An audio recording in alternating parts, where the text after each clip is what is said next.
செல்வோம். எல்லாரும் ரோமருக்கு எழுதின நிருபம் 6ஆம் அதிகாரத்துக்கு திருப்புவோம். 14ஆம் வசனம், அதைத்தான் இன்றைக்கு படிக்க போகிறோம். 14ஆம் வசனத்தை படிக்க போகிறோம். 12லிருந்து 14 வரைக்கும் வாசிக்கிறேன். ஆகையால் நீங்கள் சரீர இச்சைகளின்படி பாவத்துக்கு கீழ்ப்படியத்தக்கதாக சாவுக்கு ஏதுவான உங்கள் சரீரத்தில் பாவம் ஆளாதிருப்பதாக. இதை நாம் ஏற்கனவே படித்தோம். பாவம் ஆளாதிருப்பதாக என்றால் சொன்னால் பாவம் ஆளை இடம் கொடுக்காதிருக்க வேண்டும். ஆளாதிருப்பதாகனா அது ஏதோ தானாத ஆளாம இருக்கும். தானா ஏதோ ஒரு சக்தி வந்து அப்படியே செய்யும் அல்லது கர்த்தர் பார்த்துக்குவாரு, அது தானா வரும் என்ற அர்த்தம் அல்ல. நாம் பாவத்தை ஆள விடக்கூடாது. இந்த சரீரத்தில் தான் பாவம் ஆளுகிறது. இந்த சரீரத்தின் மூலமாக பாவம் ஆள முயற்சிக்கிறது. ஆனால் நம்மை பாவம் ஆளுகிறது இல்லை. நாம் பாவத்தின் பிடியிலிருந்து விடுதலையாக்கப்பட்டிருக்கிறோம். நாம் வேற, நம்ம சரீரம் வேற. நாம் இந்த சரீரத்துக்குள்ள இருக்கிறோம். பாவம் ஆளும்படியாக இந்த சரீரத்தின் அவயவங்களை உபயோகப்படுத்தி பாவம் ஆளும்படியாக நாம் இடம் கொடுக்க கூடாது என்று போதிக்கிறார். 13ஆம் வசனம், நீங்கள் உங்கள் அவயவங்களை அநீதியின் ஆயுதங்களாக, அநீதியின் கருவிகளாக பாவத்துக்கு ஒப்பு கொடாமல் உங்களை மரித்தோரிலிருந்து பிழைத்திருக்கிறவர்களாக தேவனுக்கு ஒப்பு கொடுத்து உங்கள் அவயவங்களை நீதிக்குரிய ஆயுதங்களாக தேவனுக்கு ஒப்பு கொடுங்கள். முன்னே நம்முடைய கைகால்களை, நம்முடைய சரீரத்தின் அவயவங்களை பாவத்துக்கு கருவிகளாக உபயோகப்படுத்தினோம். பாவம் செய்கிறதுக்கு இன்ஸ்ட்ருமெண்ட்ஸாக, கருவிகளாக. இது பாவத்துக்கு பயன்பட்டுச்சு. இந்த கை தகாத காரியங்களை செய்தது, இந்த கால் தகாத காரியங்களை செய்யும்படியாக ஓடினது இல்லையா? அப்படி வைத்து இந்த மனம் அவயவங்கள்னு சொன்னா மனுஷனை மனுஷனா இயங்க வைக்கிற அனைத்தும் அதுல இன்க்ளூடட். அதாவது வெறும் சரீரம் மட்டும் கிடையாது, மனமும் இதில் இன்க்ளூடட், நம்முடைய உணர்ச்சிகளும் இதில் இன்க்ளூடட். நம்முடைய மனதையும், நம்முடைய சிந்தைகளையும், நம்முடைய உணர்ச்சிகளையும், நம்முடைய கை கால்களையும் எல்லாவற்றையும் பாவத்துக்கு ஒப்பு கொடுத்து பாவத்தின் கருவிகளாக அவைகள் இருந்தது. மனதில் பாவத்தை சிந்திச்சோம், பாவத்தை நடப்பித்தோம், உணர்வுகள்ல பாவத்தை கொண்டிருந்தோம், பாவத்தினால் ஆளப்பட்டிருந்தோம். ஆனா இப்பொழுது நீதியின் கருவிகளாக அவைகளை ஒப்பு கொடுங்கள். எதை ஒப்பு கொடுங்கள்? உங்கள் அவயவங்களை. அவயவங்கள் வெறும் சரீரம் கிடையாது, மனம், உணர்ச்சி, சித்தம் மற்றும் சரீரம் எல்லாம். இதெல்லாம் சேர்ந்தா மனுஷனை மனுஷனாய் இயங்க வைக்கிறது. இவைகளை ஒப்பு கொடுங்கள் என்று சொல்லி இருக்கிறது. ஒப்பு கொடுங்கள் என்று சொன்னால் இதுல இங்கதான் பெரிய மிஸ்டேக் நான் சொன்னேன். அந்த காலத்துல பரிசுத்தத்தை போதிச்சவங்க வந்து ஒப்பு கொடுங்க, வந்து ஒப்பு கொடுங்க, வந்து ஒப்பு கொடுங்க சொல்லி நாங்களும் 100 தடவை ஒப்பு கொடுத்து, எத்தனை தடவை தான் ஒப்பு கொடுக்கிறது? 100 தடவை ஒப்பு கொடுத்த பிறகு சரி கிடையாது. ஏனென்றால் அவங்க என்ன நினைச்சிட்டு இருக்கிறாங்க, பரிசுத்தம் வேணும்னா போய் ஒப்பு கொடுக்கணும், ஒப்பு கொடுத்தா பரிசுத்தம் வந்துடும். கிடையாது. ஆகியால் தான் நிறைய நேரத்தில் அதெல்லாம் பண்றது கிடையாது. நான் சிலர் நினைக்கிறாங்க ஒப்பு கொடுக்க சொல்லுங்கயா, ஒப்பு கொடுத்தாச்சையா. விசுவாசிகள் ஒப்பு கொடுத்திருக்கிறாங்க, ஏற்கனவே தங்களை ஆண்டவருக்கு என்று ஒப்பு கொடுத்திருக்கிறாங்க. இப்போ ஒப்பு கொடுங்கிறது நம்ம தவறான ஒரு அர்த்தத்தை நமக்கு கொடுத்துடக்கூடாது. ஒப்பு கொடுக்குறேன்னா ஏதோ மேடைக்கிட்ட வந்து நின்று நான் என்ன பரிசுத்தத்துக்கு ஒப்பு கொடுக்குறேன், இனிமே நான் பரிசுத்தமாச்சு, அப்படி ஒப்பு கொடுக்கறதுக்கு ஒரு ஆல்ட்டு கால் கொடுத்தா நீங்க எல்லாருமே வந்து நிற்பீங்க. நான் சிறு வயதுல பிரசங்கம் பண்ண ஆரம்பிச்சப்ப ஒவ்வொரு சபையா போய் பிரசங்கம் பண்ணுவேன். பிரசங்கம் பண்ணும்போது ஒரு பிரஷர் பாருங்க. அங்க என்ன கூப்பிடுறவங்க நான் கண்டிப்பா ஆல்டர் கால் கொடுத்தாகணும், ஆல்டர் கால் கொடுத்து அதுல 4 பேர் வந்து நின்னாகணும், அதை நான் ஏதாவது செய்தாகணும், அவங்க ஏதாவது அழுதுகிட்டாவது போகணும், என்னமாவது நடக்கணும். நடந்தாதான் அவங்களுக்கு நான் வந்து ஏதோ பிரயோஜனம் என்ற விதத்தில் அவர்கள் நினைக்கிறாங்க. வசனத்தை யாரும் பெருசா நினைக்கிறது இல்ல. சத்தியம் எப்படி ஜனங்களை விடுதலை ஆக்குறது என்று யோசிக்கிறது இல்ல. பாருங்க, சபைகளே கெட்டு போச்சு இன்றைக்கு. ஏனென்றால் சத்தியத்தை குறித்த உணர்வு கிடையாது. ஏதோ டிராமா மாதிரி நடக்குது.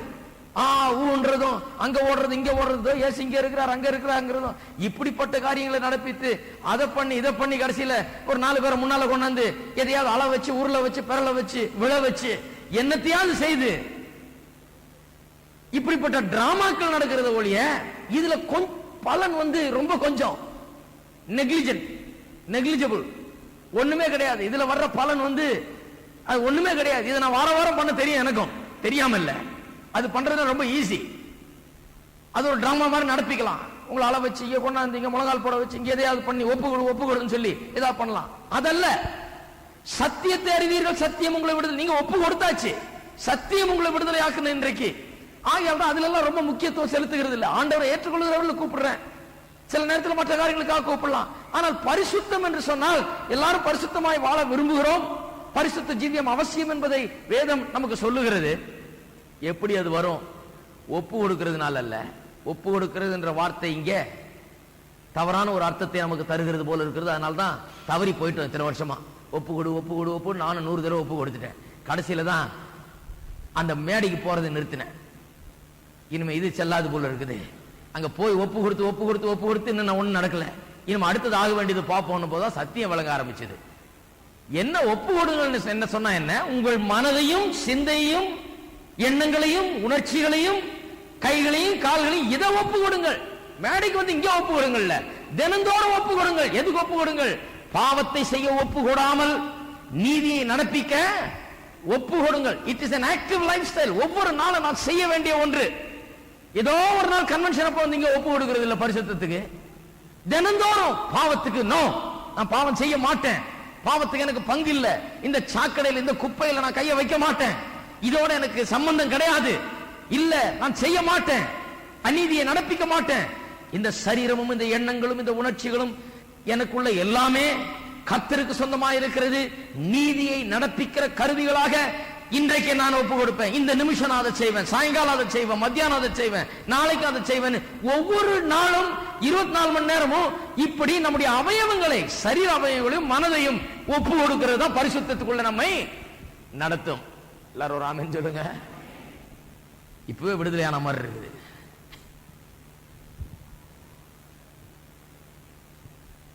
பாருங்க, அந்த காலத்துல ஒப்பு கொடுக்க சொல்லி பெரிய ஏமாற்றம். என்ன ஒப்பு கொடுத்தேன், ஆண்டவர் ஏன் இதெல்லாம் பண்ணல? நான் தான் ஒப்பு கொடுத்தேன், ஆண்டவர் ஏன் எனக்கு பரிசுத்த வாழ்க்கையை கட்டளை இல்லை?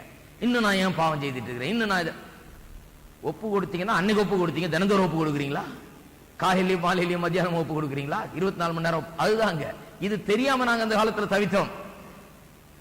கர்த்தருக்கு ஸ்தோத்திரம், நீங்கள்லாம் பாக்கியவான்கள். நிறைய பேருக்கு நான் அந்த பழைய கதையை பேசும்போது என்னென்ன விளங்க இந்த சபையில் இருக்கவங்களுக்கு, என்ன இவங்க பழைய கதையை பார்த்ததில்லை. அது ரொம்ப ஆசீர்வாதமானது. ஏன்னா அந்த சங்கிலிருந்து விடுபடுறதுக்கு அது தனி விடுதலை தேவை, அதுக்கு தனி ஆல்டர் காலம் கொடுக்கணும். அந்த சங்கிலி பயங்கரமான சங்கிலி, அதுல போய் மாட்டிக்கிட்டா அதுல இருந்து வெளியே வர்றது ரொம்ப கஷ்டம். இன்றைக்கு நான் போதிக்க போற சத்தியமும் அப்படிதான், அந்த சங்கிலிருந்து உங்களை விடுதலையாக்கக்கூடிய சத்தியம். 14ஆம் வசனம், நீங்கள் நியாயப்பிரமாணத்திற்கு கீழ்ப்பற்றாமல் கிருபைக்கு கீழ்ப்பட்டிருக்கிறபடியால் பாவம் உங்களை மேற்கொள்ள மாட்டாது. நீங்கள் நியாயப்பிரமாணத்துக்கு கீழ்ப்பற்றாமல் கிருபைக்கு கீழ்ப்பட்டிருக்கிறபடியால் பாவம் உங்களை மேற்கொள்ள மாட்டாது. பாவம் உங்களை மேற்கொள்ளாது என்று ஒரு ஸ்டேட்மெண்ட் சொல்றார். விசுவாசிகளை பார்த்து பவுலப்போஸ்தலன் சொல்றார், பாவம் உங்களை மேற்கொள்ளாது. எல்லாரும் சொல்லுவோம், பாவம் என்னை மேற்கொள்ளாது. பாவம் அவ்வளவு பெருசு கிடையாது. இவர் பாவத்தை ஜெயிக்கிற அந்த அடிப்படை சத்தியங்களை சொல்லிட்டாரு. சத்தியங்களை சொல்லிட்டாரு, இன்னும் பிராக்டிகலா விளக்க போகிறார். 15ஆம் வசனத்திலிருந்து இந்த அடிப்படை சத்தியங்களை சொல்லிட்டார். பாவம் நம்மளை மேற்கொள்ளாதபடிக்கு நாம் எப்படி வாழ முடியும் என்கிற அடிப்படை சத்தியத்தை சொல்லிட்டார். என்ன சத்தியம்? நாம் கிறிஸ்துவுக்குள்ள இருக்கிறோம், அவரோடு கூட ஞானஸ்தானம் பண்ண, அவருக்குள் ஞானஸ்தானம் பண்ணப்பட்டிருக்கோம், அவரோட மரித்து அடக்கம் பண்ணப்பட்டு உயிரோடு எழுந்திருக்கிறோம், அவரோடு இணைக்கப்பட்டிருக்கிறோம். இப்படி எல்லாம் சொல்லிட்டார். பாவத்துக்கு மரித்திருக்கிறோம், நம்முடைய பாவங்களுக்காக அவர் மரித்தார், அது ஒண்ணு. ஆனா நாம் பாவத்துக்கு மரித்தோம்னா பாவத்திலிருந்து துண்டிக்கப்பட்டிருக்கிறோம், பாவத்துக்கு நமக்கு சம்பந்தம் கிடையாது. இதெல்லாம் சொல்லிட்டு இப்ப சொல்றாரு, பாவம் உங்களை மேற்கொள்ள மாட்டாது. இப்ப அர்த்தம் வழங்குது எனக்கு. ஏன் மாட்டாது? ஏன்னா நான் கிறிஸ்துவோடு கூட மரித்து அடக்கம் பண்ணப்பட்டு உயிரோடு எழுந்து அவரோடு இணைக்கப்பட்டு அவருக்குள்ள ஞானஸ்தானம் பெற்று இப்படி அவரோடு கூட ஒன்றுபட்டு விட்டேன். ஆகையால் பாவம் என்னை மேற்கொள்ள மாட்டாது. அதுவும் இல்லாமல் என்னுடைய அவயவங்களை எப்படி ஒப்பு கொடுக்க வேண்டும் என்றதை சொல்லிட்டாரு. தினந்தோறும் எப்படி ஒப்பு கொடுக்கணும், எப்போ நான் என்னுடைய அவயவங்களை நீதியை நடப்பிக்க, நல்லதை நடப்பிக்க ஒப்பு கொடுக்க வேண்டும் என்று சொல்லிட்டாரு. சொல்லிட்டு அப்புறம் சொல்றாரு, பாவம் உங்களை மேற்கொள்ள மாட்டாது. பாவம் உங்களை மேற்கொள்ள மாட்டாது. அது காரணம் என்ன சொல்றாரு? நீங்கள் நியாயப்பிரமாணத்துக்கு கீழ்ப்பற்றாமல் கிருபைக்கு கீழ்ப்பட்டிருக்கிறபடியால். அதான் காரணம். ஏன் பாவம் உங்களை மேற்கொள்ள மாட்டாது? நியாயப்பிரமாணத்துக்கு கீழ்ப்பற்றாமல் கிருபைக்கு கீழ்ப்பட்டிருக்கிறபடியால். இந்த நியாயப்பிரமாணம் கிருபை இந்த காரியத்தை குறித்து நான் இன்றைக்கு பேச போகிறேன். விசுவாசிக்கும் நியாயப்பிரமாணத்துக்கும் என்ன சம்பந்தம், அதுதான் இங்க பார்க்க போகிறோம். விசுவாசி இன்னும் நியாயப்பிரமாணத்துக்கு கீழே இருக்கிறானா, பிரமாணத்துக்கு கீழே வாழ்கிறானா? சட்ட திட்டங்களை வைத்துதான் நாம் கிறிஸ்தவ வாழ்க்கை வாழ்கிறோமா? கிறிஸ்தவ வாழ்க்கை பரிசுத்த ஜீவியம் என்பது சட்ட திட்டங்களை கை கொண்டு ஏதோ இதை செய்யக்கூடாது, அதை செய்யக்கூடாது, இதை செய்யணும், அதை செய்யணும்னு ரூல் லிஸ்ட் எழுதி போட்டு அதன்படி செய்து இப்படிதான் பரிசுத்தத்தை நாம் வளர்க்கிறோமா? இப்படிதான் கர்த்தருக்குள்ள இருக்கிற ஜீவியமா? அதைத்தான் இன்றைக்கு பார்க்க போகிறோம். பரிசுத்த ஜீவியம் எப்படி வருகிறது? அநேகர் இன்றைக்கு முடிவுக்கு வந்துட்டாங்க, பரிசுத்த ஜீவியம் என்று சொன்னால் சபையில ரொம்ப ஸ்ட்ரிக்டான சட்ட திட்டங்களை போட வேண்டும். என்ன ஸ்ட்ரிக்டான சட்டத்தை? அவங்க செய்யறதெல்லாம் செய்திட போறாங்க. அங்க போய் சபையிலேயே பார்த்துட்டு இருக்கீங்க 24 மணி நேரம். ஸ்ட்ரிக்டான சட்ட திட்டங்களை நாம் போட வேண்டும், ரொம்ப கெடுபடி இருக்கணும் சபையில அப்படின்னு சொல்லிட்டு சட்ட திட்டங்களை போதிக்கிறார்கள். இங்கே நியாயப்பிரமாணம் என்று சொல்லி இருக்கிறது. மோசேயினால் கொடுக்கப்பட்டது 10 கற்பனைகளும் அதை சுற்றி உள்ள நியாயப்பிரமாணத்துக்கு அடுத்த காரியங்கள் மட்டுமல்ல. 10 கற்பனைகளும் மற்ற கற்பனைகளும் மட்டுமல்ல, பொதுவாக எந்த பிரமாணமும் இதில் அடங்கி இருக்கிறது. சரி பாருங்க, யூதர்களுக்கு நியாயப்பிரமாணம் இருந்தது. அவங்க நினைச்சாங்க நியாயப்பிரமாணத்தின்படி செய்தா பரிசுத்தம் வந்துடும். நாம நியாயப்பிரமாணத்துக்கு உட்பட்டவர்கள், நாம் புறஜாதிகள், நமக்கு நியாயப்பிரமாணம் கொடுக்கப்படவில்லை. அவங்க என்ன நினைக்கிறாங்க, நான் மனசாட்சியின்படி வாழ்ந்தா, நான் என்னுடைய மனம் சொல்லுகிறதன்படி செய்தால், அல்லது நான் ஒழுக்கமாக வாழ்ந்தால், ஒழுக்க நெறியை முன்வைத்து வாழ்ந்தால் நான் நன்றாக ஒழுக்கமாக பரிசுத்தமாக வாழ்ந்து விட முடியும் என்று நினைக்கிறார்கள். ஆகையால் என்ன நினைக்கிறார்கள், பரிசுத்த ஜீவியம்னா இப்படி சட்டதிட்டங்கள், கோட்பாடுகள் இதெல்லாம் அடங்கி இருக்குது. இதுதான் பரிசுத்த ஜீவியம், இப்படிதான் பரிசுத்த ஜீவியம் வாழப்படுகிறது என்று நினைக்கிறார்கள். கிடையாது, அது கிறிஸ்தவ போதனை கிடையாது. அது கேட்கறதுக்கு நல்லா இருக்குது. பரிசுத்த ஜீவியம் வேணுமா, சரியா வாழ்க்கையில சரியான காரியங்களை நாம் கடைபிடிக்க வேணும். இந்த லிஸ்ட், இதை செய்யக்கூடாது, அதை செய்யக்கூடாது, இதை பண்ணக்கூடாது, இதை பண்ணணும், இப்படின்னு பெரிய லிஸ்ட் கொடுத்து இதன்படி வாழ்ந்தால் பரிசுத்தம் அப்படின்னு சொல்லும் போது நமக்கு அது ரொம்ப பிராக்டிகலா தெரியுது. ஆஹா, கரெக்டா இருக்குது. கிடையாது, அது வேத வசனத்தின்படி உள்ள சத்தியம் கிடையாது. பரிசுத்த ஜீவியம் அது கர்த்தர் கொடுக்கிற பரிசுத்த ஜீவியம். அவருக்குள்ள நாம் வாழ்கிற இந்த பரிசுத்த ஜீவியமானது ஏதோ சட்டதிட்டங்கள் அடிப்படையில் வாழ்கிறது கிடையாது. இது வேறொன்றின் அடிப்படையில் வாழப்படுகிறது. அதுதான் இந்த வாரமும் அடுத்த வாரமும் சேர்த்து போதிக்க போகிறது. ரொம்ப முக்கியமான போதனைகள். இந்த வாரம் வராதவங்கள கண்டிப்பா டேப்பை கேட்க சொல்லணும். இந்த வாரத்து டேப் ரொம்ப முக்கியமான காரியம், ரெண்டும் ஒன்னா கேட்கணும். சிலருக்கு பாருங்க, இப்படி ஒரு காரியம் இருக்குதுன்னே தெரியாது. நாம் நியாயப்பிரமாணத்தில் கீழே இல்ல, பிரமாணங்களுக்கு உட்பட்டவர்கள் அல்ல, கிருபைக்கு உட்பட்டவர்கள். என்னால என்னன்னே விளங்காது கிறிஸ்தவர்களுக்கு. இன்னைக்கு ஒரு ஆள் போனாராம் டாக்டர் கிட்ட. டாக்டர் போயிட்டு, டாக்டர் வயிறு வலிக்குதுன்னாரா. சரி, டாக்டர் எல்லாம் செக் பண்ணி பார்த்துட்டு சொன்னாரா, உனக்கு அப்பெண்டிசைட்டிஸ் இருக்குதுன்னு. அப்பெண்டிசைட்டிஸ்னா இந்த ஆளுக்கு என்னன்னு தெரியல. அப்பெண்டிசைட்டிஸ்னா என்னங்கன்னாரா, அதாவது அப்பெண்டிக்ஸ் ஒன்று இருக்குது வயிற்றுல, அதுல ஒரு இரிட்டேஷன், இன்ஃப்ளமேஷன், அதுல ஒரு பாதிப்பு ஏற்பட்டிருக்கிறது. அதைத்தான் அப்பெண்டிசைட்டிஸ் என்றோம். அப்பெண்டிக்ஸ்ல ஏற்பட்ட பாதிப்புனாராம். அந்த ஆள் சொன்னாராம், இப்படி அப்பெண்டிக்ஸ் ஒன்று இருக்குதுன்னு தெரியாது, இருக்குதுன்னு தெரிஞ்சாதான் அதுல ஏதாவது பாதிப்பு இருக்குன்னு தெரியும், எனக்கு ஒண்ணுமே தெரியாது டாக்டர்னாராம். அந்த மாதிரி தான் நீ கிறிஸ்தவங்க இருக்கிறாங்க. நியாயப்பிரமாணம்னா என்னன்னு தெரியாது, கிருபைனா என்னன்னு தெரியாது.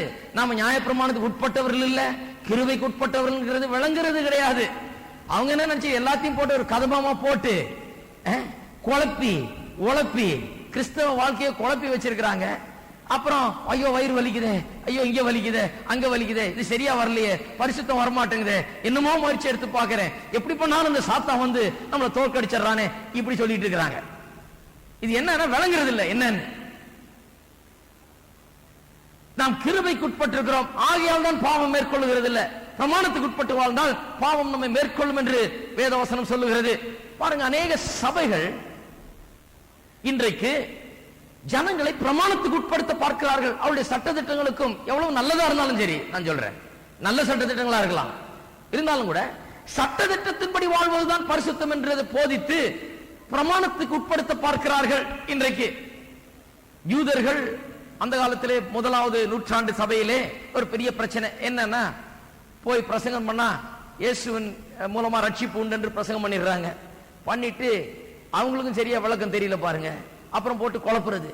சில ஆட்கள், குழப்பம் பிடிச்ச ஆட்கள் என்ன பண்றது, நீ ரட்சிக்கப்பட்டியா அப்படின்னு கேட்டா ஜனங்க சொல்றாங்க, ஆமா நான் ரட்சிக்கப்பட்டேன். எப்படி ரட்சிக்கப்பட்ட? இயேசுவை விசுவாசிக்கிறதுனால ரட்சிக்கப்பட்ட. அவர் 2 பாவங்களை சுமந்தார், எனக்காக மரித்தார், அதன் மூலமா ரட்சிக்கப்பட்ட. விருத்த சேதனம் ஒண்ணு கொடுத்திருக்காரு தெரியுமா, அதை பண்ணியா? அது யூதர்களுக்கு ஆண்டவர் ஆபிரகாமுக்கு கொடுத்தாரு. அது நியாயப்பிரமாணம் வர்றதுக்கு முன்னாடியே கொடுத்துட்டாரு. அது ஒரு அடையாளமா கொடுத்தார். சரீரத்தில் இருக்கிற ஒரு பகுதியே வெட்டி எடுக்கிறது, அது அதை ஒரு அடையாளமா கொடுத்தாரு, உடன்படிக்கைக்கு ஒரு அடையாளமா. அதுக்கு இப்பத்தி கிறிஸ்தவ வாழ்க்கைக்கு சம்பந்தம் கிடையாது. அது ஒரு நிழலாட்டமா இருக்குது, அவ்வளவுதான ஒழிய அது ஒரு கருத்தை வெளிப்படுத்துகிறதுக்காக கொடுத்தார், அவ்வளவுதான ஒழிய கருத்து தான் முக்கியம் ஒழிய அதையே செய்துட்டு இருக்க வேண்டியது கிடையாது. அதையே செய்துட்டு இருக்க வேண்டியது கிடையாது. பாருங்க, அன்னைக்கு ஆண்டவர் சொன்னார்.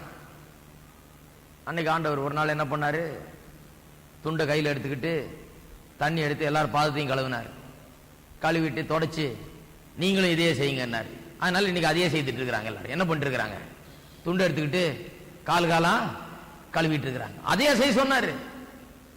நல்லா வாஸ்து பாத்தீங்கன்னா தெரியும், அவர் ஊழியம் கொள்ள வரவில்லை, ஊழியம் செய்ய வந்தேன்றதை விளக்குறாருங்க. நான் உனக்கெல்லாம் எஜமானா இருந்து பெரிய லாடு மாதிரி இருந்துகிட்டு அதை செய் இதை செய்ய சொல்ல வரல. ஊழியம் செய்ய வந்தேன், உனக்காக உன்னுடைய நன்மைக்காக உழைக்கும்படியா வந்தேன், உனக்கு வேலை செய்யும்படியா நான் வந்திருக்கிறேன். நான் ஒரு பெரிய எஜமான போல என்ன எண்ணல. அப்படி நானே அப்படி என்ன, நீ எப்படி என்ன? ஒருவர் நீங்கள் எப்படி என்ன வேண்டும்? ஒருவருக்கு ஒருவர் நீங்கள் ஊழியம் செய்ய வேணும், ஒருவருக்கு ஒருவர் நன்மை செய்ய வேணும், தாழ்மையோடு நடந்து கொள்ள வேணும். இதை போதிச்சுட்டு நீங்களும் இதே செய்யுங்க. எதை செய்யுங்க? கால கழுவுங்கல்ல. நீங்க இன்னைக்கெல்லாம் கால கழுவுனாலும் தாழ்மை வரலன்னா கால கழுவு என்ன பிரயோஜனம்? இன்னைக்கு அதை ஒரு பெரிய சம்பிரதாயமா எடுத்துக்கிட்டாங்க. ஒரு தண்ணிக்கு கால கழுவிட்டு இருக்கிறது என்னன்னா அதை செய்யுங்கன்னாரு. எனக்கு அந்த காலத்துல தெரியும் கால கழுவுலாம் ஞான ராபோஜனம் கூட. அது என்னையா ராபோஜனம்? கால கழுவாத ராபோஜனம். இப்படி எல்லாம் ஆட்கள் உண்டு. அதை செய்ய சொல்லல. என்னத்தை செய்ய சொன்னாரு? அது எதை வெளிப்படுத்துகிறது? எந்த தாழ்மையை வெளிப்படுத்துகிறது? என்ன மனப்பான்மையை வெளிப்படுத்துகிறது? அதை செய்யுங்கன்றாரு. அந்த தாழ்மையை உள்ள வச்சிருங்க, அதன்படி கிரியை செய்யுங்கன்னு சொல்றாரு ஒழிய அதை செய்யுங்கன்னு சொல்ல. பாருங்க, விருத்த சேதனம் அப்படிதான். அது ஒன்றை வெளிப்படுத்துகிறது, அது ஒரு சத்தியத்தை வெளிப்படுத்துகிறது, அதுக்கு ஒரு நிழலாட்டமா இருக்குது. அதை அப்படி காமிச்சார் அன்னைக்கு. அதை புடிச்சுக்கிட்டாங்க, சத்தியத்தை விட்டுட்டாங்க. அது எந்த கருத்தை கொடுக்கிறதுக்காக அதை செய்தாரோ அதை விட்டுட்டாங்க. ஆனா இதை படிச்சுட்டாங்க. எதை? விருத்த சேதனம் பண்ணும், விருத்த சேதனம் பண்ணும், விருத்த. அப்ப சபையில் இருக்கிற புதிய ஏற்பாட்டு விசுவாசிகள் அவன் புறஜாதி, அவனுக்கு போய் சுவிசேஷம் சொல்லி அவனுக்கு யூத மதத்துக்கு சம்பந்தமே கிடையாது. ஆபிரகாமுக்கு கொடுத்த அந்த விருத்த சேதனுக்கு இவனுக்கும் ஒரு சம்பந்தமே கிடையாது. அவனை போய் நீ விருத்த சேதனம் பண்ணலன்னா நீ விசுவாசியே இல்லைன்னு போதிச்சிட்டாங்க. அதனாலதான் கலாத்தியரே எழுதுற அப்போஸ்தலன் பவுல் அதுல சில காரியங்களை ரொம்ப கடினமா சொல்றாரு, பயங்கரமா திட்டுறாரு. திட்டிட்டு பயங்கர கடினமா சொல்றாரு. அது சொன்னா சில காரியங்கள் அப்படியே ரொம்ப அப்பட்டமா பேசுறாரு. அப்படியே இந்த விருத்த சேதனத்தை ஒரே உடையா உடைக்கிறதுக்கு சபையை கெடுக்கிறார்கள். என்ன எப்படி கெடுத்தார்கள்? கிறிஸ்துவை பற்றும் விசுவாசத்தை காட்டிலும் இன்னும் ஒன்று இருக்கிறது. இயேசுவை விசுவாசத்தை மட்டும் போதாது, இன்னும் ஒன்றை நீ செய்ய வேண்டும் என்று சொல்லி இப்படி பிரமாணத்துக்கு உட்படுத்த வைக்கிறார்கள். அப்போஸ்தலர் நடபடிகள் 15ஆம் அதிகாரத்துக்கு திருப்போம். அன்றைக்கே ஒரு கூட்டம் கூட்டினார்கள். அப்போஸ்தலர் நடபடிகள் 15ஆம் அதிகாரம். பவுல் அப்போஸ்தலன் ஊழியம் செய்த பிறகு பெரிய பிரச்சனை ஆயிடுச்சு. ஊழியத்துக்கு வந்த பிறகு இந்த பேதுரு, யாக்கோபு, யோவான் இவங்கெல்லாம் கொஞ்சம் கொஞ்சம் இந்த யூத மதத்தை உள்ள வச்சுக்கிட்டு யூத மத்தியிலேயே சுத்திக்கிட்டு இருந்தாங்க. யூதர் மத்தியிலேயே ஊழியம் செய்துட்டு சுத்திட்டு இருந்தாங்க. இவர் என்ன பண்ணார்? போய் புறஜாதிகள் மத்தியெல்லாம் சுவிசேஷம் பிரசங்கம் பண்ண ஆரம்பிச்சிட்டாரு, இயேசுவை பிரசங்கம் பண்ண ஆரம்பிச்சிட்டாரு. ஜனங்கள்லாம் ரட்சிக்கப்பட ஆரம்பிச்சிட்டாங்க, ஞானஸ்தானம் எடுக்க ஆரம்பிச்சிட்டாங்க, சபைகள்லாம் ஆரம்பிக்குது. இப்போ இதுல போய் குழப்படி ஏற்படுத்துறாங்க. யாரு? இந்த யூத பாரம்பரியத்தை சேர்க்கிற ஆட்கள். ஜனங்களை பிரமாணத்துக்கு கட்டுக்குள்ள கொண்டு வரணும், எப்படியா இந்த சட்ட திட்டங்களை அவங்க மேலேயும் போட்டுறணும் அப்படின்னு சொல்லி கொண்டு போய் இந்த பிரமாணத்தை கொண்டு போய் அவர்களுக்கு போதிக்க ஆரம்பிக்கிறார்கள். கலாத்திய அந்த ரீஜன்ல, அந்த பகுதிகளில் பல சபைகளை ஸ்தாபித்தார்கள். ஸ்தாபித்து கடைசியில பவுல் அப்போஸ்தலன் போதித்தது ஒண்ணு, இவங்க போய் போதித்தது இன்னொன்னு. சபைகளே கெடுக்க ஆரம்பிச்சிட்டாங்க. நல்லா ஆரம்பிச்ச சபை இப்ப கெட்டு போச்சு. எப்படி கெட்டு போச்சு? பாவம் செய்திரல, பிரமாணத்தின் அடிப்படையில் வாழ ஆரம்பித்து விட்டார்கள். கிறிஸ்துவின் மூலமா ரட்சிப்பு, அவரை பற்றுகிற விசுவாசம் தான் முக்கியன்றதை விட்டுட்டு என்ன பண்ணிட்டாங்க? பிரமாணத்தின் மூலமா வாழ ஆரம்பித்து விட்டார்கள். அதுக்கு ஒரு கூட்டம் கூட்டினாங்க. அப்போஸ்தலர் 15ஆம் அதிகாரத்தில் எருசலேம் கவுன்சில், எருசலேம்ல ஒரு கூட்டம் கூட்டினது. அப்போஸ்தலன் பவுல் எல்லாம் கூப்பிட்டாங்க. வாயார், என்ன ஊழியம் அது? நாங்கெல்லாம் விருத்த சேதனம் சேர்த்து பண்ணு பிரசங்கம் பண்றோம், நீ என்ன இதெல்லாம் பண்றது இல்லையா அப்படின்னு சொல்லி சிலருக்கு ஒரு கோபம். இதை நியாயம் தீர்க்கிறதுக்காக, இதை சரி பண்றதுக்காக அப்போஸ்தலர் கூப்பிட, சரி பேசலாம், கூடி பேசலாம். சிலர் இப்படி சொல்றாங்க, விருத்த சேதனம் பண்ணணும்ன்றாங்க. விசுவாசத்தா போதாது, ஞானஸ்தானம் எடுத்தா போதாது, இது பண்ணா போதாது, விருத்த சேதனம் பண்ணி ஆகணும்ன்றாங்க. பவுல் அப்போஸ்தலன் அது தேவையில்லைன்றாரு. வாங்க கூடி பேசுவோம் சொல்லி கூப்பிட்டு கடைசியில முடிவு எடுக்கிறார்கள். அந்த முடிவில் அப்போஸ்தலன் பேதுரு பேசுகிறார். 8ஆம் வசனத்திலிருந்து 15ஆம் அதிகாரம் 8ஆம் வசனத்தில் அந்த கூட்டத்தின் முடிவில் பேசுகிறார். இருதயங்களை அறிந்திருக்கிற தேவன் நமக்கு பரிசுத்த ஆவியை தந்தருளினது போல அவர்களுக்கும் தந்தருளி அவர்களை குறித்து சாட்சி கொடுத்தார். விசுவாசத்தினாலே அவர்கள் இருதயங்களை அவர் சுத்தமாக்கி நமக்கும் அவர்களுக்கும் யாதொரு வித்தியாசம் இராதபடி செய்தார். யூதர்களா இருந்து கிறிஸ்தவர்களானவர்களுக்கு என்ன, நான் விருத்த சேதனமும் எனக்கு இருக்குது, உனக்கு இருக்கா? நீ வரும் இயேசுவை ஏற்றுக்கொண்ட அப்படிங்கிறது. இவர் சொல்றார், நமக்கு அவர்களுக்கு வித்தியாசமே கிடையாது. இப்படி இருக்க நம்முடைய பிதாக்களாலும் நம்மாலும் சுமக்க கூடாதிருக்கிற நுகத்தடியை சீஷர் கழுத்தின் மேல் சுமத்துவதனால் நீங்கள் தேவனை சோதிப்பானேன். ஏயா அன்னெசரி பர்டன், வேண்டாத பாரத்தை இந்த பாவம் இந்த ஜனங்க மேல சுமத்துறீங்களே, இது சரியா? வேண்டாத பாரத்தை எல்லாம் இதை செய்யணும் அதை செய்யணும் சொல்லி வேண்டாத பாரத்தை சுமத்துறீர்களே, இது சரியான்ற. கர்த்தராகிய இயேசு கிறிஸ்துவின் கிருபையினாலே அவர்கள் ரட்சிக்கப்படுகிறது எப்படியோ அப்படியே நாமும் ரட்சிக்கப்படுவோம் என்று நம்பி இருக்கிறோம் என்றார். கதையை முடிச்சிட்டார். அன்னைக்கு தேவையில்லைன்ட்டார் விருத்த சேதனம். இதெல்லாம் அனாவசியமான காரியம், இதெல்லாம் சபைக்குள்ள கொண்டாடாதீங்க. இந்த விதமான பிரமாணங்கள் அதை செய்யணும் இதை செய்யணும் சொல்லி கொண்டு வந்து சபையை அப்படி செய்யாதீர்கள் என்று சொல்லி அதை அன்றைக்கே பேதுரு தீர்த்து கட்டினார். சபை பிரமாணத்துக்கு உட்பட்டதில்லை. சபையில் இருக்க விசுவாசிகள் பிரமாணத்துக்கு உட்பட்டவர்கள் இல்ல, அவர்கள் கிருபைக்கு உட்பட்டவர்கள் என்பதை பேதுரு திட்டவட்டமாக அறிவித்து விட்டார். அன்றைக்கு பிரமாணத்தை ஒண்ணும் போடாதன்ட்டார். யூத மதத்தெல்லாம் விட்டுரு, அதெல்லாம் மறந்துரு, அந்த அந்த விருத்த சேதனம் அது இது எல்லாத்தையும் விட்டு ஒழிச்சிருன்ற மாதிரி அன்றைக்கு முடிவான ஒரு தீர்மானத்தை கொடுத்து விட்டார். இன்னும் கொஞ்சம் படிப்போம் பாருங்க, எப்படி நாம் நியாய பிரமாணத்துக்கு உட்பட்டவர்கள் அல்ல என்பதை நாம் பார்க்க வேண்டும். அதை புரிந்து கொண்டால்தான் எப்படி கிருபை நமக்கு வேலை செய்கிறது என்பது புரியும். நியாய பிரமாணத்துக்கு உட்பட்டவர்கள் அல்ல, சபை உட்பட்டது கிடையாது. நியாய பிரமாணத்துக்கு நாம் கட்டுப்பட்டவர்கள் கிடையாது, நியாய பிரமாணத்தின்படி வாழ்கிறவர்கள் கிடையாது. நாம் கிருபையின் வாழ்கிறவர்கள், கிருபையின்படி வாழ்கிறவர்கள். இது பெரிய குழப்பத்தை ஜனங்கள் மத்தியில் உண்டு பண்ணுகிறது. ஆனால் அதை விளக்குறதுக்கு தான் நாங்கள் இருக்கிறோம். சரி, நாம் நியாய பிரமாணத்துக்கு உட்பட்டவர்கள் அல்ல என்று சொல்லும் போதே நமக்கு பயமா இருக்குது. ஏன்னா நியாய பிரமாணத்தை அவ்வளவு போதிச்சிட்டாங்க. எனக்கு ஞாபகம் இருக்குது, முதல்ல இதை நான் புரிய ஆரம்பித்த போது ஒரே பயம் உள்ள, என்னையா அது 10 கற்பனை ஆண்டவர் கொடுத்தாரு, ஆனா இன்னைக்கு போயிட்டா நியாய பிரமாணத்துக்கு கீழ்பட்டவர்கள் இல்லைன்றாங்க.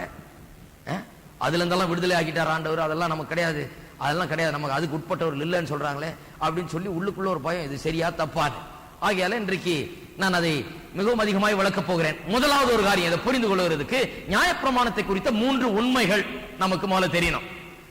நியாயப்பிரமாணத்தை குறித்த 3 உண்மைகள், இதெல்லாம் பாருங்க பரிசுத்த வாழ்க்கைக்கு அடிப்படை. அதனாலதான் இதை நம்ம கேட்கணும். இது ஏதோ எங்கேயோ கொடுக்கிற போதனை கிடையாது. பரிசுத்த வாழ்க்கைக்கு இது அடிப்படை. இது தெரியலன்னா பரிசுத்த வாழ்க்கையை பெரிய பிரச்சனையாகி விடுகிறது. 3 உண்மைகள் நியாயப்பிரமாணத்தை குறித்து. முதலாவது உண்மை என்ன? நியாயப்பிரமாணம் மோசேயினால் கொடுக்கப்பட்ட போது அது முற்றிலுமாக மோசேயினால் கொடுக்கப்பட்டது. அவர் கொடுத்த பிறகு அதுல ஒண்ணு சேர்க்கவும் முடியாது, அதுல இருந்து ஒண்ணு கழிக்கவும் முடியாது. மோசே 10 கற்பனையை கொடுத்தார் பாருங்க. அதற்கு பிறகு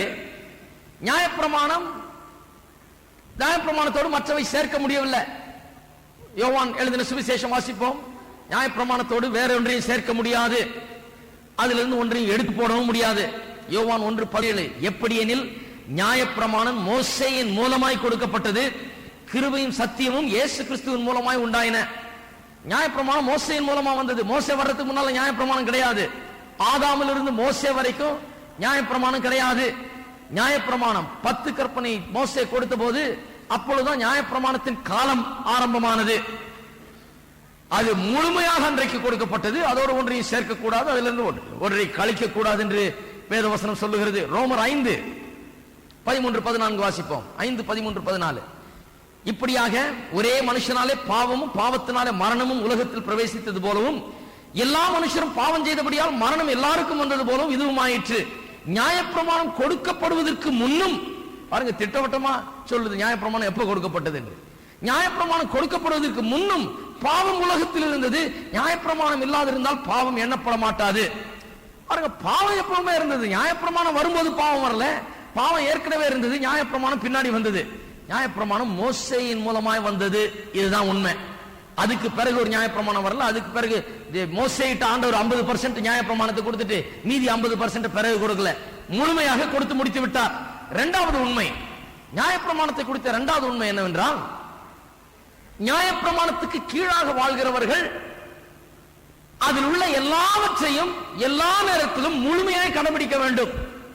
ஒன்றிலே தவறினாலும் எல்லாவற்றிலும் தவறுகிறோம் என்று வேதவசனம் சொல்லுகிறது.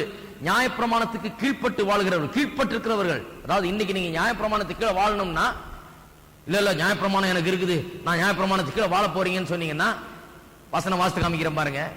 யாக்கோபு 2:10 திருப்புவோம். யாக்கோபு 2:10. அன்றைக்கு கூட ஒரு 2 வாரத்துக்கு முன்னால் என்ன யாரோ வந்து கேட்டாங்க, புதுசா ரட்சிக்கப்பட்ட ஆள் ஒருத்தர் கேட்டார். இங்க ஒரு கூட்டத்துக்கு போனங்க, அவங்க சொன்னாங்க, நீங்க வந்து நியாயப்பிரமாணத்தெல்லாம் கை கொள்றீங்களா? நியாயப்பிரமாணத்தை கை கொண்டால் சனிக்கிழமை இல்லையா நீங்க ஆராதிக்கணும் அப்படின்னு சொன்னாங்க. அது எப்படிங்க? என்ன பாருங்க, எப்படிப்பட்ட குழப்பத்தை ஜனங்க மத்தியில் உண்டாக்குறாங்க. புதுசா பாவம் ரட்சிக்கப்பட்டிருக்காரு, ஏதோ கூட்டம் வச்சிருக்காங்களே ஆசீர்வாதமா இருக்குன்னு போனா, நீ நியாயப்பிரமாணத்தெல்லாம் கை கொள்றியா? சரி இயேசுவை ஏற்றுக்கொண்டு சரி நியாயப்பிரமாணத்தை கை கொள்றியா, சனிக்கிழமை ஆராதிக்கணும், நியாயப்பிரமாணத்தை கை கொண்டா சனிக்கிழமை ஆராதனை தான் இப்படின்னு சொல்லி கூட்டம் போட்டு சில நேரத்தில் 20 நாள் 30 நாள் கூட பிரசங்கம் பண்றாங்க இதை, இந்த நியாயப்பிரமாணத்தை. ஆனா நியாயப்பிரமாணத்தை அவங்க என்ன சொல்றாங்க, நாங்கள் சனிக்கிழமை ஆராதிக்கிறதன் மூலமாக நியாயப்பிரமாணத்தை நாங்கள் கை கொள்ளுகிறோம், நியாயப்பிரமாணத்தை நாங்கள் நிலைநிறுத்துகிறோம் என்று சொல்லுகிறார்கள். 7ஆம் நாள் என்று ஒரு தனி பிரிவு ஒன்று இருக்குது, அவங்க அப்படி சொல்றாங்க. 7ஆம் நாள் எப்படி ஆரம்பித்ததுன்னா, இந்த 7ஆம் நாள் சபையை எப்படி ஆரம்பித்தது என்று சொன்னா, ஒரு ஆள் என்ன பண்ணிட்டார், ஒரு தீர்க்க தரிசனம் மாதிரி சொல்லிட்டார், ஒரு ப்ரெடிக்ஷன் மாதிரி. என்ன சொன்னாரு, இயேசு கிறிஸ்து 2ஆம் வருகை இத்தனாம் தேதி இத்தனை மணிக்கு இருக்குன்ட்டார். அந்த காலத்துல இருக்குன்னு சொல்லிவிட்டு கடைசியில அன்னைக்கு எல்லா ஜனங்களும் வெயிட் பண்றாங்க, அவங்க சபையை சேர்ந்தவங்க எல்லாம் வெயிட் பண்றாங்க. அப்ப 7ஆம் நாள் சபைன்னு கிடையாது, சாதாரண சபை தான், இயேசுவை விசுவாசித்து சாதாரண நம்ம சபை மாதிரி. இத்தனாம் தேதி வருவார், இத்தனை மணிக்கு வருவார்னு சொன்ன உடனே எல்லாம் வெயிட் பண்ணிருக்காங்க, ஒன்னும் வரல. அதுக்கப்புறமும் வரல. என்னையா அதுன்னு கேட்டிருக்காங்க. அந்த சபையில் உள்ள பல தலைவர்கள் பல விதமான விளக்கங்கள் கொடுக்க ஆரம்பிச்சிட்டாங்க. அதுல ஒரு அம்மா LNG ஒயிட் என்கிறவர்கள், அவர்கள் தான் ரொம்ப சாமர்த்தியமான விளக்கத்தை ஒன்று கொடுத்தாங்க. அவங்க என்ன சொன்னாங்க, ஏன் இயேசு வரவில்லை என்றால், நாம் நியாயப்பிரமாணத்தை கை கொள்ளவில்லை, ஓய்வு நாளை நாம் கடைபிடித்திருந்தால் வந்திருப்பார், கடைபிடிக்காதனால வரல, அதனால இனிமே ஓய்வு நாளை கடைபிடிப்போம் சொல்லி அப்படிதான் அந்த சபை பிரிவே ஆரம்பித்தது. இது சரித்திரம். குழப்பத்தில் ஆரம்பித்தது, அறியாமையில் ஆரம்பித்தது, விளங்காதனால ஆரம்பித்தது, யாரோ ஒருத்தர் பண்ண தப்புனால அதுக்கு விளக்கம் கொடுக்க போய் ஒரு சபை பிரிவே ஆரம்பித்தது. அதனால ஜாக்கிரதையா இருக்க வேணும். நியாயப்பிரமாணத்துக்கு உட்படுத்த பார்க்கிறார்கள், ஜனங்களை கொண்டு வந்து இப்ப நீ அதை கடைப்படி இதை கடைப்படின்னு சொல்ல பார்க்கிறார்கள். நீங்கள் உங்களை நியாயப்பிரமாணத்துக்கு உட்பட்டவர்களாக வைத்துக் கொண்டால் பெரிய டேஞ்சர். அது இப்ப விளங்கும் பாருங்க. யாக்கோபு 2ஆம் அதிகாரம் 10ஆம் வசனம். எப்படி எனில், ஒருவன் நியாயப்பிரமாணம் முழுவதையும் கை கொண்டிருந்தும் ஒன்றிலே தவறினால் எல்லாவற்றிலும் குற்றவாளியா இருப்பான். ரொம்ப டேஞ்சர். அதனால்தான் நியாயப்பிரமாணத்துக்குள்ள நான் இல்லைன்றதுல ரொம்ப சந்தோஷம். இந்த நியாயப்பிரமாணத்தில் நுழைஞ்சு இதுக்குள்ள நான் வாழ பார்த்தேன்னா பெரிய டேஞ்சர் எனக்கு தான். என்ன டேஞ்சர்? எல்லா நியாயப்பிரமாணத்தை கை கொண்டு ஒன்றை நான் தவறிவிட்டால் எல்லாவற்றிலும் நான் தவறிவிட்டேன். அப்ப ஆண்டவருக்கு முன்னாலேயே நிற்க முடியாது. கலாத்தியர் திருப்போம். கலாத்தியர்ல இன்னொரு வசனம் அதே மாதிரி இருக்கு. கலாத்தியர் 3:10, யாக்கோபு 2:10, கலாத்தியர் 3:10. 2 வசனம் ரொம்ப முக்கியம். இங்க நியாயப்பிரமாணத்துக்கு கீழே வாழணும் அப்படின்னு நினைச்சிட்டு இருக்கவங்களுக்கு இது ரொம்ப முக்கியம். கலாத்தியர் 3:10, நியாயப்பிரமாணத்தின் கிரியைக்காரராகிய யாவரும் சாபத்துக்கு உட்பட்டிருக்கிறார்கள். ஹலோ, நிச்சயமா எனக்கு அது வேணாம், உங்களுக்கு வேணாம்னு நினைக்கிறேன். ஏன் சாபத்துக்கு உட்பட்டிருக்கிறார்கள்? இந்த மாதிரி 7ஆம் நாள்ல தான் ஆராய்ச்சாகணும், அதனாலதான் இயேசு வருவாராக்கும், அதனாலதான் நாம மோட்சம் போக முடியுமாக்கும், அதுதான் கரெக்ட் ஆகும் சொல்றவங்க நியாயப்பிரமாணத்தை கை கொள்ள பாக்குறாங்க. சரி, நல்லது, 7ஆம் நாள கை கொள்ள பாக்குறீங்க, ஓய்வு நாள் அது ஓய்ந்து இருக்கணும்னு பாக்குறீங்க. சரி, ஆனா மீதி எல்லாம் எப்படி? அது ஒண்ணு கை கொண்டா போதாது, எல்லாத்தையும் கை கொண்டு ஒண்ணுல தவறுனா எல்லாவற்றிலும் தவறுறோம்னு சொல்லி இருக்குது. நீங்க ஒண்ணுல கை கொண்டு எல்லாத்தையும் சரி பண்ண பாக்குறீங்க, முடியாது. அது நியாயப்பிரமாணத்தின் கிரியைக்காரராகி யாவரும் சாபத்துக்கு உட்பட்டிருக்கிறார்கள். வாசிப்போம். நியாயப்பிரமாண புஸ்தகத்தில் எழுதப்பட்டவைகளை எல்லாம் செய்யத்தக்கதாக அவைகளில் நிலைத்திராதவன் எவனோ. பாருங்க, நியாயப்பிரமாண புஸ்தகத்தில் எழுதப்பட்டிருக்கிறவைகளை எல்லாம் எல்லாம் எல்லாம் ஒன்று விடாம எல்லாம் செய்யத்தக்கதாக அவைகளில் நிலைத்திராதவன். நிலைத்திராதவன்னா எல்லாத்தையும் செய்யணும் மட்டும் இல்ல, எப்போதும் செய்யணும். நிலைத்திருக்கிறதுனா continues doing of the commandments. நியாயப்பிரமாணத்தை அப்பப்ப அப்படி கை கொள்றது இல்ல, எப்பவுமே கை கொள்ளணும், எல்லா நேரத்திலும் எல்லா சூழ்நிலையும் கை கொள்ளணும். அப்படி கை கொள்ளாதவன் எவனோ, நிலைத்திராதவன் எவனோ, தொடர்ந்து அதை கரெக்டா செய்துகிட்டு எல்லாவற்றையும் செய்யாதவன் எவனோ அவன் சபிக்கப்பட்டவன் என்று எழுதி இருக்கிறதே. கரெக்டா அதை குறிச்சு வச்சுங்க. ஏன்னா அந்த மாதிரி ஆட்கள்லாம் வருவாங்க, அவங்க ஒரு நியாயப்பிரமாணத்தை கை கொண்டு எல்லாத்தையும் ரைட் ஆக பாக்குறாங்க. கிடையாது, வேதம் சொல்லுது எல்லாத்தையும் கை கொண்டு ஒன்ன விட்டாலே கோட்டை விட்டாச்சு. சாபம். அந்த சாபத்திலிருந்து தான் நம்ம மீட்டுக் கொண்டார் சொல்லி இருக்குது. திருப்பி அந்த சாபத்துக்குள்ள நுழைய கூடாது. நம்ம நியாயப்பிரமாணம் நமக்கு கிடையாது, நாம் நியாயப்பிரமாணத்துக்கு உட்பட்டவர்கள் கிடையாது, நாம் அதற்கு கீழாக வாழ்கிறவர்கள் கிடையாது. 3வது சத்தியம், நியாயப்பிரமாணத்தை குறித்து 3வது உண்மை. நியாயப்பிரமாணம் தேவனால் இஸ்ரவேலருக்கு என்று கொடுக்கப்பட்டது, புறஜாதிகளுக்கு என்று கொடுக்கப்படவில்லை. புறஜாதினா இஸ்ரவேல் அல்லாத யாரா இருந்தாலும் சரி, இது நமக்கு கொடுக்கப்படலங்க. அந்த காலத்திலே யூதருக்கு கொடுத்தப்ப ஆண்டவர் இதெல்லாம் கொண்டு போய் புறஜாதி மத்தியில் பிரசங்கம் பண்ணுன்னு சொன்னாரா? கிடையாது. புறஜாதிகளுக்கு அது விளங்காது, புறஜாதிகளுக்கு அது கொடுக்கப்படவில்லை. அதை போய் பிரசங்கம் பண்ணணும்னு சொல்லவில்லை. இந்த நியாயப்பிரமாணம் எல்லாருக்கும் தெரியட்டும், சர்வ சிருஷ்டிக்கும் பிரசங்கம் பண்ண சொன்னாரா? கிடையாது. சுவிசேஷத்தை தான் பிரசங்கம் பண்ணுங்கன்னு சொன்னார். இஸ்ரவேலருக்கு மட்டும்தான் கொடுக்கப்பட்டது நியாயப்பிரமாணம். சிலர் புறஜாதிகள் இஸ்ரவேல் அல்லாத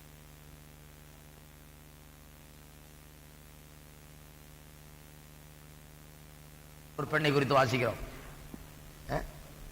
இஸ்ரவேலின் தேவனை விசுவாசித்து அவர்கள் யூதரெல்லாம் மாறினார்கள். அவர்கள் இதை கை கொண்டார்கள், யூதரெல்லாம் மாறிவிட்டபடினால. மற்றபடி புறஜாதியார்கள் மத்தியில் இது பிரசங்கிக்கப்படவோ அவர்கள் கை கொள்ள வேண்டும் என்று வேதத்திலே எங்கேயும் சொல்லப்படவில்லை. இது இஸ்ரவேலருக்கு என்று கொடுக்கப்பட்டது. ஆகையால் நாம் நியாயப்பிரமாணத்துக்கு உட்பட்டவர்கள் கிடையாது. நியாயப்பிரமாணம் என்றால் என்ன? 10 கற்பனையும் அதை சுற்றியுள்ள சகல சம்பிரதாயங்களும் சடங்காச்சாரங்களும் அதில் அடங்கி இருக்கிறது.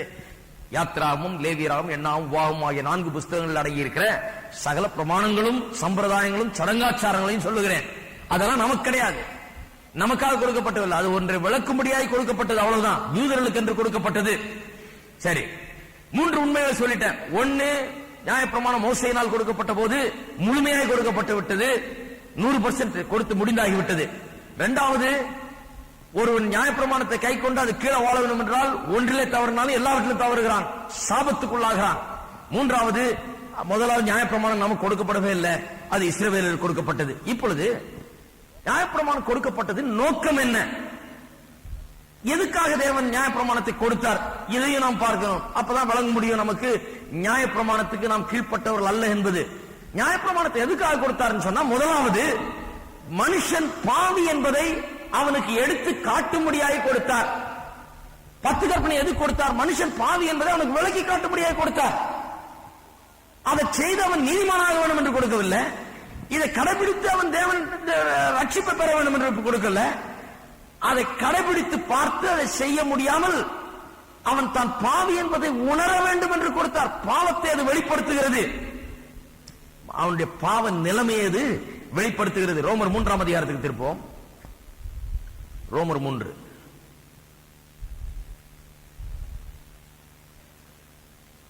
19-20.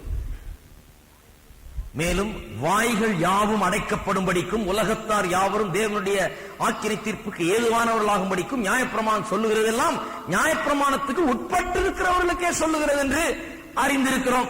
இப்படி இருக்க பாவத்தை அறிகிற அறிவு நியாயப்பிரமாணத்தில் வருகிறபடியால், நியாயப்பிரமாணத்தினால் வருகிறபடியால் எந்த மனுஷனும் நியாயப்பிரமாணத்தின் கிரியைகளினாலே தேவனுக்கு முன்பாக நீதிமான் ஆக்கப்படுவது இல்லை. இதுல 2 காரியம் கவனிக்கணும். எல்லாருடைய வாய்களும் அடைக்கப்படும்படிக்கு.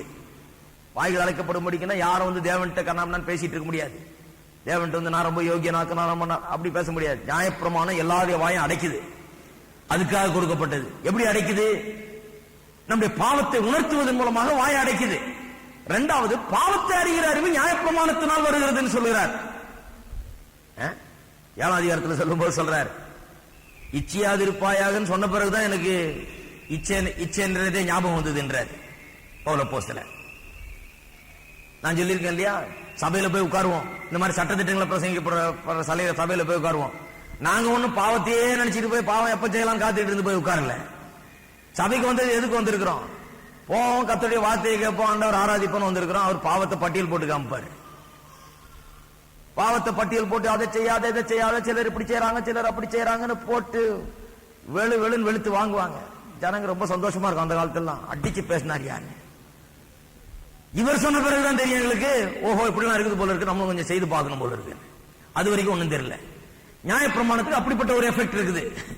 எப்படிப்பட்ட ஒரு எஃபெக்ட்? நியாயப்பிரமாணத்தில் தீமை ஒண்ணு கிடையாது, நல்லதுதான் அவர் பிரசங்கித்து இருக்கலாம், நல்ல காரியங்களை தான் சொல்லி இருக்கலாம்.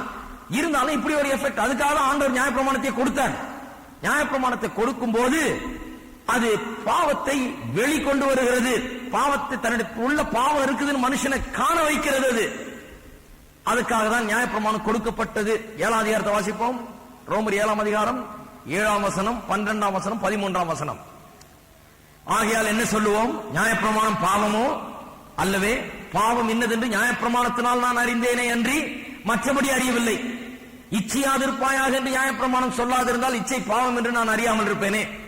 12ஆம் வசனம். ஆகையால் நியாயப்பிரமாணம் பரிசுத்தம் உள்ளதுதான், கற்பனையும் பரிசுத்தமாயும் நீதியாயும் நன்மையமாயும் இருக்கிறது. இப்படி இருக்க நன்மையானது எனக்கு மரணமாயிற்றோ? அப்படி அல்ல, பாவமே எனக்கு மரணமாயிற்று. பாவம் கற்பனையினாலே மிகுந்த பாவம் உள்ளதாகும் படிக்கும். அது நன்மையானதை கொண்டு எனக்கு மரணத்தை உண்டாக்கினதுனாலே பாவமாகவே விளங்கும் படிக்கும். அப்படி ஆயிற்று. நியாயப்பிரமாணத்தில் பிரச்சனை கிடையாது, அது நல்லதுதான். ஆனா அது கொடுக்கப்பட்டதின் நோக்கம் என்ன? நான் பாவி என்பதை வெளிப்படுத்துவதற்காக, அதை உணர்த்துவதற்காக கொடுக்கப்பட்டது. நான் நீதிமான் ஆகும்படியாக அல்ல, நான் ரட்சிக்கப்படும்படியாக அல்ல, இதெல்லாம் கடைபிடித்து வெற்றியோடு ஆண்டவர்கிட்ட போய் நின்று ஆண்டவரே எல்லாத்தையும் கடைபிடித்துட்டேன்னு சொல்றதுக்காக அல்ல, நான் பாவி என்று உணரும்படியாக. அதான் முதல் நோக்கம். இரண்டாவது நோக்கம், பாவி தன்னை ரட்சித்துக் கொள்ள இயலாது, அவன் தன்னைத்தானே ரட்சித்துக் கொள்ள இயலாது என்பதை விளக்கும்படியாக நியாயப்பிரமாணம் கொடுக்கப்பட்டது. நல்லா யோசித்து பாருங்க, 10 கற்பனை எது கொடுக்கப்பட்டதுன்னு. ஒன்னு பாவத்தை உணர்த்தும்படியாக, பாவின்னு உணர்த்தும்படியாக. இரண்டாவது, நீ உன்னை நீயே ரட்சித்துக் கொள்ள முடியாது, உன்னுடைய சொந்த முயற்சியால் நியாயப்பிரமாணத்தை கை கொள்ளுகிறதுனால நீ உன்னை ரட்சித்துக் கொள்ள முடியாது என்று அவனுக்கு விளக்கும்படியாக அது கொடுக்கப்பட்டது. எப்படி அது விளங்குது மனுஷனுக்கு? நியாயப்பிரமாணம் கொடுத்தவன அதை செய்ய பார்க்கிறான். செய்ய பார்க்கும் போது நான் ஏற்கனவே சொல்லி இருக்கிறேன், 9 செய்துட்டு கடைசியில் 10வது கோட்டை விடுறான். ஒண்ணு தவறுனாலும் எல்லாவற்றிலையும் தவறுனது போல திரும்பி மறுபடியும் போய் ட்ரை பண்றான். அப்படி ட்ரை பண்ணி எல்லாரும் தேவன் முன்பாக பாவிகளாகிறார்கள். நியாயப்பிரமாணம் ஒரு காரியத்தை திட்டவட்டமாய் செய்கிறது. அது என்ன? எந்த மனுஷனாலும் அதை கடைபிடிக்க முடியாது. கடைபிடிக்கிறதுக்காக அது கொடுக்கப்படவில்லை, கடைபிடிக்க முயலும்படியாக மனிதனை தேவன் தூண்டுறார், இதை செய்கின்றாரு. செய்யும் போது அவனுக்கு ஒரு உணர்வு ஏற்படும், நான் பாவி, அதனால தான் அதை செய்ய முடியல. இது தூய்மையான கட்டளைகள், இவையெல்லாம் தூய்மையான காரியங்கள், நல்ல காரியங்கள், தேவன் கொடுத்த கட்டளைகள். ஆனால் நானோ பாவி, ஆகையால் என்னால் இதை செய்ய முடியாதுங்கிற முடிவுக்கு மனுஷன் வரணும். அதுவும் இல்லாமல் நான் இதை செய்து ஒரு காலமும் ரட்சிக்கப்பட முடியாது என்கிற முடிவுக்கு வர வேணும். நிறைய கிறிஸ்தவங்க இன்னைக்கு அந்த முடிவு வரல. இன்னும் அவங்க நினைச்சிட்டு இருக்காங்க, இதெல்லாம் செய்து நான் என் மோட்சம் போறேன் நினைச்சிட்டு இருக்காங்க. இதை செய்து ஒரு ஆளும் மோட்சம் போக முடியாது, இதை செய்து ஒரு ஆளும் ரட்சிக்கப்பட முடியாது, நீதிமானாக்கப்பட முடியாது. அதை விளக்குகிறதுக்காக நியாயப்பிரமாணம் கொடுக்கப்பட்டது. மூன்றாவது நோக்கம், நியாயப்பிரமாணம் கொடுக்கப்பட்டது மூன்றாவது நோக்கம் என்னன்னா, கிறிஸ்துவை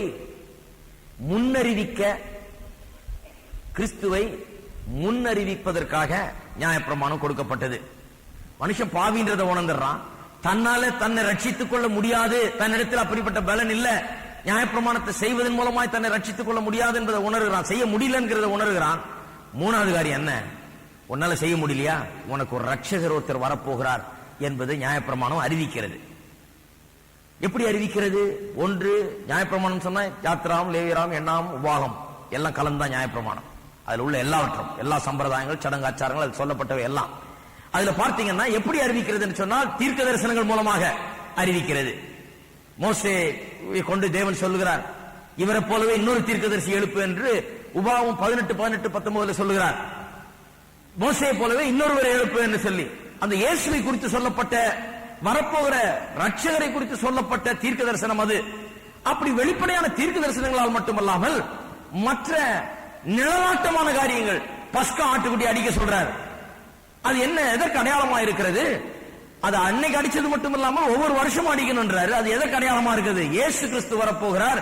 இந்த ஆட்டுக்குட்டி எப்படி எல்லாருடைய பாவத்துக்காகவும் அந்த வீட்டில் உள்ளவர்களுடைய பாவத்துக்காக இது தன்னுடைய ஜீவனை கொடுக்கிறதோ, அவர்களுடைய ரட்சிப்புக்காக தன்னுடைய ஜீவனை எப்படி கொடுக்கிறதோ, அவர்கள் காப்பாற்றப்படும்படியாக இதனுடைய ரத்தம் எப்படி பூசப்பட்ட நிலைக்கால்களில் அவர்கள் மரணத்துக்கு தப்புகிறார்களோ, அதுபோலவே இயேசு தம்முடைய ரத்தத்தை சிந்தி அதை விசுவாசித்து தங்களுடைய உள்ளங்களில் அதை ஏற்றுக்கொள்கிறவர்கள் காக்கப்படுவார்கள் என்பதை வெளிப்படுத்துறது தான் பஸ்கா ஆட்டுக்குட்டி. ஆகையால் தான் யோவான் சொல்லுகிறார், யோவான் ஸ்நானகன் சொல்லுகிறார், இதோ உலகத்தின் பாவத்தை சுமந்து தீர்க்கிற தேவாட்டுக்குட்டி. இயேசுவை பார்த்த உடனே பஸ்கா ஆட்டுக்குட்டிங்க வந்துருச்சுன்ற அந்த பஸ்கா ஆட்டுக்குட்டி இயேசுவை அறிவிக்கிறதா இருந்தது.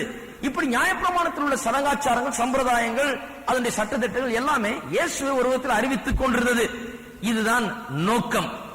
நியாயப்பிரமாணம் கொடுக்கப்பட்டது நோக்கம். அப்ப நியாயப்பிரமாணத்தை குறித்த உண்மை 3 காரியங்கள் பார்த்தோம். நியாயப்பிரமாணம் கொடுக்கப்பட்டது நோக்கத்தை பார்த்தோம். இப்போ இன்னொரு காரியத்தை பார்க்க போகிறோம். அது என்னவென்றால், நியாயப்பிரமாணம் இப்ப எதுக்கு கொடுக்கப்பட்டதுன்னு தெரியும், நமக்கு என்ன நோக்கத்தோடு கொடுக்கப்பட்டது என்று தெரியும். இப்போ நாம் விளங்கிக் கொள்ள வேண்டியது என்னவென்றால், நியாயப்பிரமாணம் பாவத்தை உணர்த்தி மனுஷனால் தன்னை ரட்சித்துக் கொள்ள முடியாது என்பதை உணர்த்தி, பிறகு ரட்சகர் வரப்போகிறார் ரட்சிக்க முடியாது என்பதை உணர்த்தி, இதெல்லாம் செய்யறதுக்காக கொடுக்கப்பட்டதுனால நியாயப்பிரமாணத்தை மனுஷன் நிறைவேற்ற முடியாது. அது சொல்லப்பட்ட வேளை இயேசு கிறிஸ்துவாகிய ரட்சகர் மட்டுமே நிறைவேற்ற முடியும். ஏன்? அவரை பற்றி தான் அது சொல்லுது, அவரை தான் அறிவிக்குது. மனுஷன் அதை நிறைவேற்ற முடியாது. மனுஷன் பாவி என்கிறத அது காட்டும், மனுஷனால தன்னை ரட்சித்துக் கொள்ள முடியாது என்பதை காட்டும். அதை நிறைவேற்ற போகிறவர், அதை சொல்லப்பட்டிருக்கிற எல்லாவற்றையும் நிறைவேறுகிறது. எங்க நிறைவேறும்? மனுஷன்ல அல்ல, கிறிஸ்துவிலே தான் அது நிறைவேறும். வேற யாரும் அதை நிறைவேற்ற முடியாது. கிறிஸ்து எப்படி நியாயப்பிரமாணத்தை நிறைவேற்றினார்? முதலாவதாக நியாயப்பிரமாணத்துக்கு கட்டுப்பட்டு நடந்து அதில் உள்ளவர்கள் எல்லாவற்றையும் அவர் கடைபிடித்தார். அதன் மூலமா நிறைவேற்றினார். கலாத்தியர் 4ஆம் அதிகாரம், கலாத்தியர் 4ஆம் அதிகாரம் 4ஆம் வசனம். கலாத்தியர் 4:4. நான் புத்திர சுவிகாரத்தை அடையும்படி நியாயப்பிரமாணத்துக்கு கீழ்ப்பட்டவர்களை மீட்டுக் கொள்வதற்காக காலம் நிறைவேறின போது ஸ்திரீயினத்தில் பிறந்தவரும் நியாயப்பிரமாணத்துக்கு கீழானவருமாகிய தம்முடைய குமாரனை தேவன் அனுப்பினார். தம்முடைய குமாரனை எப்படி அனுப்பினாராம்? ஸ்திரீயினிடத்தில் பிறந்தவரும் நியாயப்பிரமாணத்துக்கு கீழானவரும். அப்ப கிறிஸ்து நியாயப்பிரமாணத்துக்கு கீழானவர். எப்படி? யூத மார்க்கத்தில் பிறந்தவர், அந்த சிஸ்டமுக்கு கீழே பிறந்தவர், ஆகிய நியாயப்பிரமாணத்துக்கு கீழானவர். கீழானவர் சொன்னா அதுல உள்ள எல்லாத்தையும் கடைபிடிக்க வேண்டும். இதுவரைக்கும் யாரும் கடைபிடித்தது கூட கிடையாது. இயேசு அவற்றை கடைபிடித்து தம்முடைய தூய்மையான வாழ்க்கையினாலே, பாவம் இல்லாத வாழ்க்கையினாலே, கற்பனைகளை நிறைவேற்றுகிற வாழ்க்கையினாலே அந்த நியாயப்பிரமாணத்தை நிறைவேற்றினார். ஆகியார் சொல்றார், நியாயப்பிரமாணத்தின் தீர்க்க தரிசனத்தை அழிக்க வந்தேன் என்று எண்ணாதீர்கள், அதை நிறைவேற்ற வந்தேன் என்று சொல்லுகிறார். கிறிஸ்து ஒருவர் தான் நிறைவேற்றினார், வேற யாரும் நிறைவேற்றினதே கிடையாது. இன்னொரு விதத்தில் நிறைவேற்றி இருக்கிறார் நியாயப்பிரமாணத்தை. அது எப்படி நிறைவேற்றினார் என்று சொன்னால் தம்முடைய மரணத்தின் மூலமாக. அது எப்படி? நியாயப்பிரமாணம் பாருங்க, சாபத்தை கொடுக்கிறது மனுஷருக்கு. நியாயப்பிரமாணம் மனுஷரை சாபத்துக்கு கீழே கொண்டு வருகிறது. ஏன்? அது சொல்லுது, இதெல்லாம் செய்ய, அப்ப நீ பிழைப்ப. அப்படின்னு என்ன அர்த்தம்? இதெல்லாம் செய்ய முடியாதவெல்லாம் சாவ அப்படின்னு அர்த்தம். பிளைனா சொல்ல போனா இதையெல்லாம் செய்தால் நீ பிழைப்பா என்றார். அப்ப யாராலையும் செய்ய முடியாது. அப்ப எல்லாரும் ஒரு சாபத்துக்கு கீழாக இருக்கிறார்கள். அதைத்தான் நம்ம வாசித்தோம். சபிக்கப்பட்டிருக்கிறார்கள், நியாயப்பிரமாணத்துக்கு உட்பட்டவர்கள் சபிக்கப்பட்டிருக்கிறார்கள் வாசித்தோம். அதை ஒண்ணு கூட செய்யாமல் விட்டால் சாபத்துக்குள்ளாகிறார்கள் என்று வாசித்தோம். அப்ப எல்லாரையும் சாபம் பிடித்துக் கொண்டிருக்கிறது. தேவனுக்கு முன்பாக எல்லாரும் பாவிகளாக இருக்கிறார்கள். நியாயப்பிரமாணம் மனுஷனை சாபத்துக்குள்ளாக்குகிறது, ஒரு தண்டனை அறிவிக்கிறது. அவனுக்கு பாவியின் அறிவித்து அவனுக்கு சாபத்தின் தண்டனை அறிவிக்கிறது. அந்த தண்டனையை தம் மீது அவர் ஏற்றுக்கொண்டார். நியாயப்பிரமாணம் சொல்லுது, பாவம் செய்தியா சாகணும், பாவத்தின் சம்பளம் மரணம் சொல்லுது. இயேசு என்ன சொன்னார்? நான் அதை நிறைவேற்றுறேன். நியாயப்பிரமாணத்தினுடைய கோரிக்கைகளை நான் நிறைவேற்றுகிறேன். நியாயப்பிரமாணம் சொல்லுது மனுஷன் சாக வேண்டும் என்று. யாரும் சாக வேணாம், நான் சாகிறேன் என்று சொல்லி அப்படி நியாயப்பிரமாணத்தை நிறைவேற்றினார். 1 பேதுரு 2ஆம் அதிகாரத்தை வாசிப்போம். 1 பேதுரு 2:24. நாம் பாவங்களுக்கு செத்து நீதிக்கு பிழைத்திருக்கும்படி அவர் தாமே தமது சரீரத்திலே நம்முடைய பாவங்களை சிலுவையின் மேல் சுமந்தார், அவருடைய தழும்புகளால் குணமானீர்கள். நம்முடைய பாவங்களை அவர் என்ன பண்ணார்? சிலுவையின் மேல சுமந்தார். நியாயப்பிரமாணம் நம்முடைய பாவத்துக்கு ஒரு கிரயம் செலுத்தப்பட வேண்டும் என்று சொல்லுகிறது, ஒரு தண்டனை இருக்கிறது என்று சொல்லுகிறது, பாவம் செய்தால் சாக வேண்டும் என்று சொல்லுகிறது. இயேசு சொல்றார், அந்த நியாயப்பிரமாணத்தின் நியாயமான கோரிக்கையை நான் நிறைவேற்றுகிறேன் சொல்லி அவர் நிறைவேற்றினார். அப்படி நியாயப்பிரமாணத்தை நிறைவேற்றினார். 3வது இன்னொரு வழியில் நிறைவேற்றினார். அது என்னென்றால், நியாயப்பிரமாணத்தில் சொல்லப்பட்டிருக்கிற அனைத்து காரியங்களும் அவர்களே நிறைவேறினது. அந்த பலிகள், எல்லா சடங்காச்சாரங்களும் கிறிஸ்துவை குறித்து அறிவித்துக் கொண்டிருந்தது. எல்லாம் கிறிஸ்துவுக்குள்ளாக நிறைவேறினது. அதனுடைய எல்லாவற்றினுடைய பிரதிபலிப்பாக அவர் இருக்கிறார்.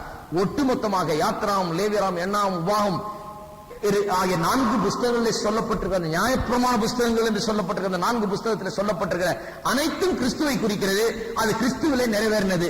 ஆகியால் கிறிஸ்து மட்டுமே நியாயப்பிரமாணத்தை நிறைவேற்ற முடியும், மனுஷன் நிறைவேற்ற முடியாது. கிறிஸ்து நிறைவேற்றினார்.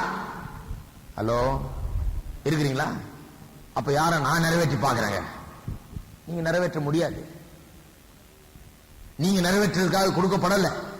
நான் நியாயப்பிரமாணத்துக்கு உட்பட்டவனா? இல்ல, நீங்க நியாயப்பிரமாணத்துக்கு உட்பட்டவர்கள் கிடையாது. அது கிறிஸ்துவை அறிவிக்குது. அது கிறிஸ்துவினாலதான் நிறைவேற்றப்பட முடியும். நீங்க அதை நிறைவேற்ற முடியாது. அதுதான் வேதம் திட்டவட்டமாய் போதிக்கிறது. இதை நாம் நன்றாக புரிந்து கொள்ள வேண்டும். பாருங்க, நியாயப்பிரமாணம் யூதர்களுக்கு கொடுக்கப்பட்டது. ஆனா புறஜாதிகள் பாருங்க, அவர்களுக்கு நியாயப்பிரமாணம் இல்லைனாலும் இன்னொரு பிரமாணம் உள்ள வேலை செய்யுது. அதை பற்றியும் படிச்சோம் 2ஆம் அதிகாரத்தில். அது என்ன பிரமாணம்? மனசாட்சி அவர்களுக்குள்ளாக வைக்கப்பட்டிருக்கிறது. நியாயப்பிரமாணம் இல்ல, ஆகியால் எனக்கு தெரியாது தேவனை பற்றி யாரும் சொல்ல முடியாது. தேவனுக்கு முன்னால் நிற்கும் போது தேவன் என்ன சொல்லுவாரு? உனக்கு மனசாட்சி இருந்தது இல்ல, அதை நான் உள்ளே பில்ட் பண்ணிட்டேன். உள்ளே எல்லா மனுஷருக்கும் வச்சிருக்குது. நீ நியாயப்பிரமாணம் இல்லாதனால தேவனை நான் அறியலன்னு சொல்ல முடியாது. உன்னுடைய மனசாட்சி உன்னை குற்றப்படுத்தினது. பாவம் செய்யும் போது மனசாட்சி சொல்லுது, உள்ள இருக்கிற ஏதோ ஒன்று சொல்லுது இது தவறு என்று. அதை தேவன் அப்படி உண்டாக்கி இருக்கிறார். மனுஷனை உள்ள மனசாட்சி என்று ஒன்றை வைத்திருக்கிறார். ஆகையால் தான் மனுஷன் பாருங்க, இன்னைக்கு ரட்சிக்கப்படாத மனுஷன் கூட இன்னொருத்தரை பார்த்து என்ன சொல்லுவான், இப்படி செய்யலாமாயா, அது தப்பாச்சே, இந்த ஆள் பாரு இப்படி அநியாயம் செய்யறான், இந்த ஆள் பாரு இப்படி தப்பு செய்யறான். நீங்க பாருங்க, தப்பு செய்து ஜெயிலுக்கு போனவங்களை பற்றி எல்லாம் பேப்பர்ல எல்லாம் காமெண்ட்ரி சொல்றாங்க. எல்லாம் ரட்சிக்கப்பட்டவங்களா கிடையாது. சொல்ற கரெக்ட் செய்தது கரெக்ட், பிடிச்சி உள்ள போடுறது கரெக்ட்ன்றான் ஒருத்தன், கரெக்ட் இல்லன்றான் இன்னொருத்தன். எல்லாருக்கும் மனசாட்சின்னு ஒண்ணு இருக்கு. அதுலதான் சொல்றாங்க மற்றவங்க செய்தது தப்பா இல்லையா என்று. எப்படி சொல்லுகிறார்கள் இவர்கள்? தப்பா இல்லையான்னு எனக்கு தெரியாதுன்னு யாருமே சொல்றது இல்ல. இவங்க செய்தது தப்பா ஏன்னா இல்லங்க எனக்கு தெரியாதுங்க அப்படின்னு யாரும் சொல்ல மாட்டான். ஒண்ணு தப்புனோ இல்ல இல்லன்னுவா. ஏன்னா அவனுடைய மனசாட்சி அது அவனுக்கு போதிக்கிறது. அப்ப மனசாட்சி ஒவ்வொரு மனுஷனுக்குள்ள இருக்குது. தேவன் அந்த மனசாட்சியை வச்சு மனுஷனை உண்டு பண்ணி இருக்கிறாரு. அது உள்ளேயே ஒரு நியாயப்பிரமாணம் மாதிரி கிரியை செய்து கொண்டிருக்கிறது. இந்த மனசாட்சி நியாயப்பிரமாண யூதர்களை எப்படி குற்றஞ்சாட்டுதோ, பாவிகள் என்று உணர்த்துகிறதோ, அதுபோல பொதுவான மனுஷனை மனசாட்சி குற்றஞ்சாட்டி கொண்டிருக்கிறது, பாவி என்று உணர்த்தி கொண்டே இருக்குது. அப்புறம் எப்படி அவன் அடுத்த ஸ்டெப் என்ன? மனசாட்சி பாவின்னு உணர்த்துது. 1ஆம் அதிகாரம் சொல்லுது, ரோமர் 1ஆம் அதிகாரம், இயற்கை நேச்சர் சிருஷ்டிக்கப்பட்டவைகள் தேவன் ஒருவர் இருக்கிறார் என்பதை உணர்த்துகிறது. பாருங்க, யாரும் எனக்கு ஒண்ணு தெரியாதுன்னு சொல்ல முடியாது. உள்ள தெரியுது பாவம். ஆண்டவர் கேட்க போறாரு, நீ உலகத்துல இருந்தப்ப அந்த ஆளை பாவின்னு சொன்ன, இந்த ஆளு மோசமான ஆளுன்னு சொன்ன, இந்த ஆளு கெட்டவன் சொன்ன, எப்படி சொன்ன? தெரியும் உனக்கு எது தப்பு எது கெட்டதுன்னு தெரியும், ஆகியால் தான் சொன்னேன். இல்லங்க நான் தேவனையே கண்டதில்லை, எனக்கு தெரிஞ்சதை தான் நான் வணங்கினேன். தெரிஞ்சதை வணங்கினா நீ இயற்கையை பார்க்கும்போது, உனக்கு முன்பாக வைக்கப்பட்டிருக்கிற சிருஷ்டிப்பை பார்க்கும்போது, இப்பேற்பட்ட சிருஷ்டிப்பை உண்டாக்கின தேவன் ஒருவர் இருக்கிறான்னு அது போதிக்குமா உனக்கு? அது ஏன் கவனிக்கல இல்லையா? அப்படி புறஜாதியார்களுக்கு அது இருக்கிறது. பாருங்க, ஆக யூதரா இருந்தாலும் புறஜாதியா இருந்தாலும் அவர்களுக்கு பிரமாணம்னா புறஜாதிக்கு மனசாட்சி ஒரு பிரமாணம் போல இருக்கிறது. யூதருக்கு நியாய பிரமாணம் 10 கற்பனைகளும் அது சடங்காச்சாரங்களும் சம்பிரதாயங்களும் பிரமாணமா இருக்குது. இவைகள் எல்லாம் மனுஷனை பாவி என்று அறிவித்து, தேவன் ஒருவர் தேவை என்று அறிவித்து, தேவன் ஒருவர் இருக்கிறார், அவர் ஒருத்தர் தான் ரட்சிக்க முடியும் என்று அறிவிக்கிறதுக்கு தான் இதெல்லாம் கொடுக்கப்பட்டது ஒழிய மனுஷன் அதன் மூலமாய் வாழும்படியாக அல்ல. ஆகையால் இன்றைக்கு விசுவாசி நியாயப்பிரமாணத்துக்கு உட்பட்டவர்கள் அல்ல. இதை விளக்குகிறதுக்கு சில வசனங்களை வாசிக்கிறேன், பிறகு முடிப்போம். ரோமர் 6ஆம் அதிகாரம் 14ஆம் வசனம் இப்ப வாசித்தோம் இல்லையா? அது மறுபடியும் வாசிப்போம். 6:14. நீங்கள் நியாயப்பிரமாணத்துக்கு கீழ்ப்பற்றாமல் கிருபைக்கு கீழ்ப்பட்டிருக்கிறபடியால் பாவம் உங்களை மேற்கொள்ள மாட்டாது. The reverse is also true. இது அப்படியே மாத்தி போட்டு வாசிக்கலாம். இது என்ன சொல்லுது? நியாயப்பிரமாணத்துக்கு கீழ்ப்பற்றாமல் கிருபைக்கு கீழ்ப்பட்டிருக்கிறபடியால் பாவம் உங்களை மேற்கொள்ள மாட்டாதுன்னு சொல்லுது. நான் இதை மாத்தி வாசிக்கிறேன். நீங்கள் கிருபைக்கு கீழ்ப்பற்றாமல் நியாயப்பிரமாணத்துக்கு கீழ்ப்பட்டிருந்தால் பாவம் உங்களை மேற்கொள்ளும். அவ்வளவு டேஞ்சர் இது. நீங்க இன்னைக்கு இங்கிருந்து போகும்போது நான் நியாயப்பிரமாணத்துக்கு உட்பட்டவன் இல்லை என்ற தீர்மானத்தோட போகணும். நான் நியாயப்பிரமாணத்துக்கு உட்பட்டவன் சொன்னா பாவம் உங்களை மேற்கொள்ளும். கண்டிப்பா பாவத்திலிருந்து விடுதலையே கிடையாது. ஆகியால் தான் அப்படிப்பட்ட போதனைகளை போதிக்கிற சட்டத்திட்டங்களை சம்பிரதாயங்களையும் பிரமாணங்களையும் போதிக்கிற சபைகளிலே பாவத்தின் மீது வெற்றியே கிடையாது. எந்த விதமான வெற்றியை அனுபவிக்கவும் முடியாது. ஏனென்றால் அது ராங் பேசிஸ். அந்த அடிப்படையில் உபதேசத்தை போதித்தாலே வாழ்க்கையை தப்பா போயிடும். அது தப்பா தான் போக முடியாது. ஏன்னா நியாயப்பிரமாணத்தை சொல்லும் போதெல்லாம் பாவம் தான் நினைவுக்கு வரும். பாவம் நினைவுக்கு வரும்போது அவன் பாவம் தான் செய்ய போறான். இப்படியே போக வேண்டியதான ஒழிய பாவத்திலிருந்து ஒரு விமோச்சனம் கிடையவே கிடையாது. 2வது வசனம் வாசிப்போம். ரோமர் 7:5-6.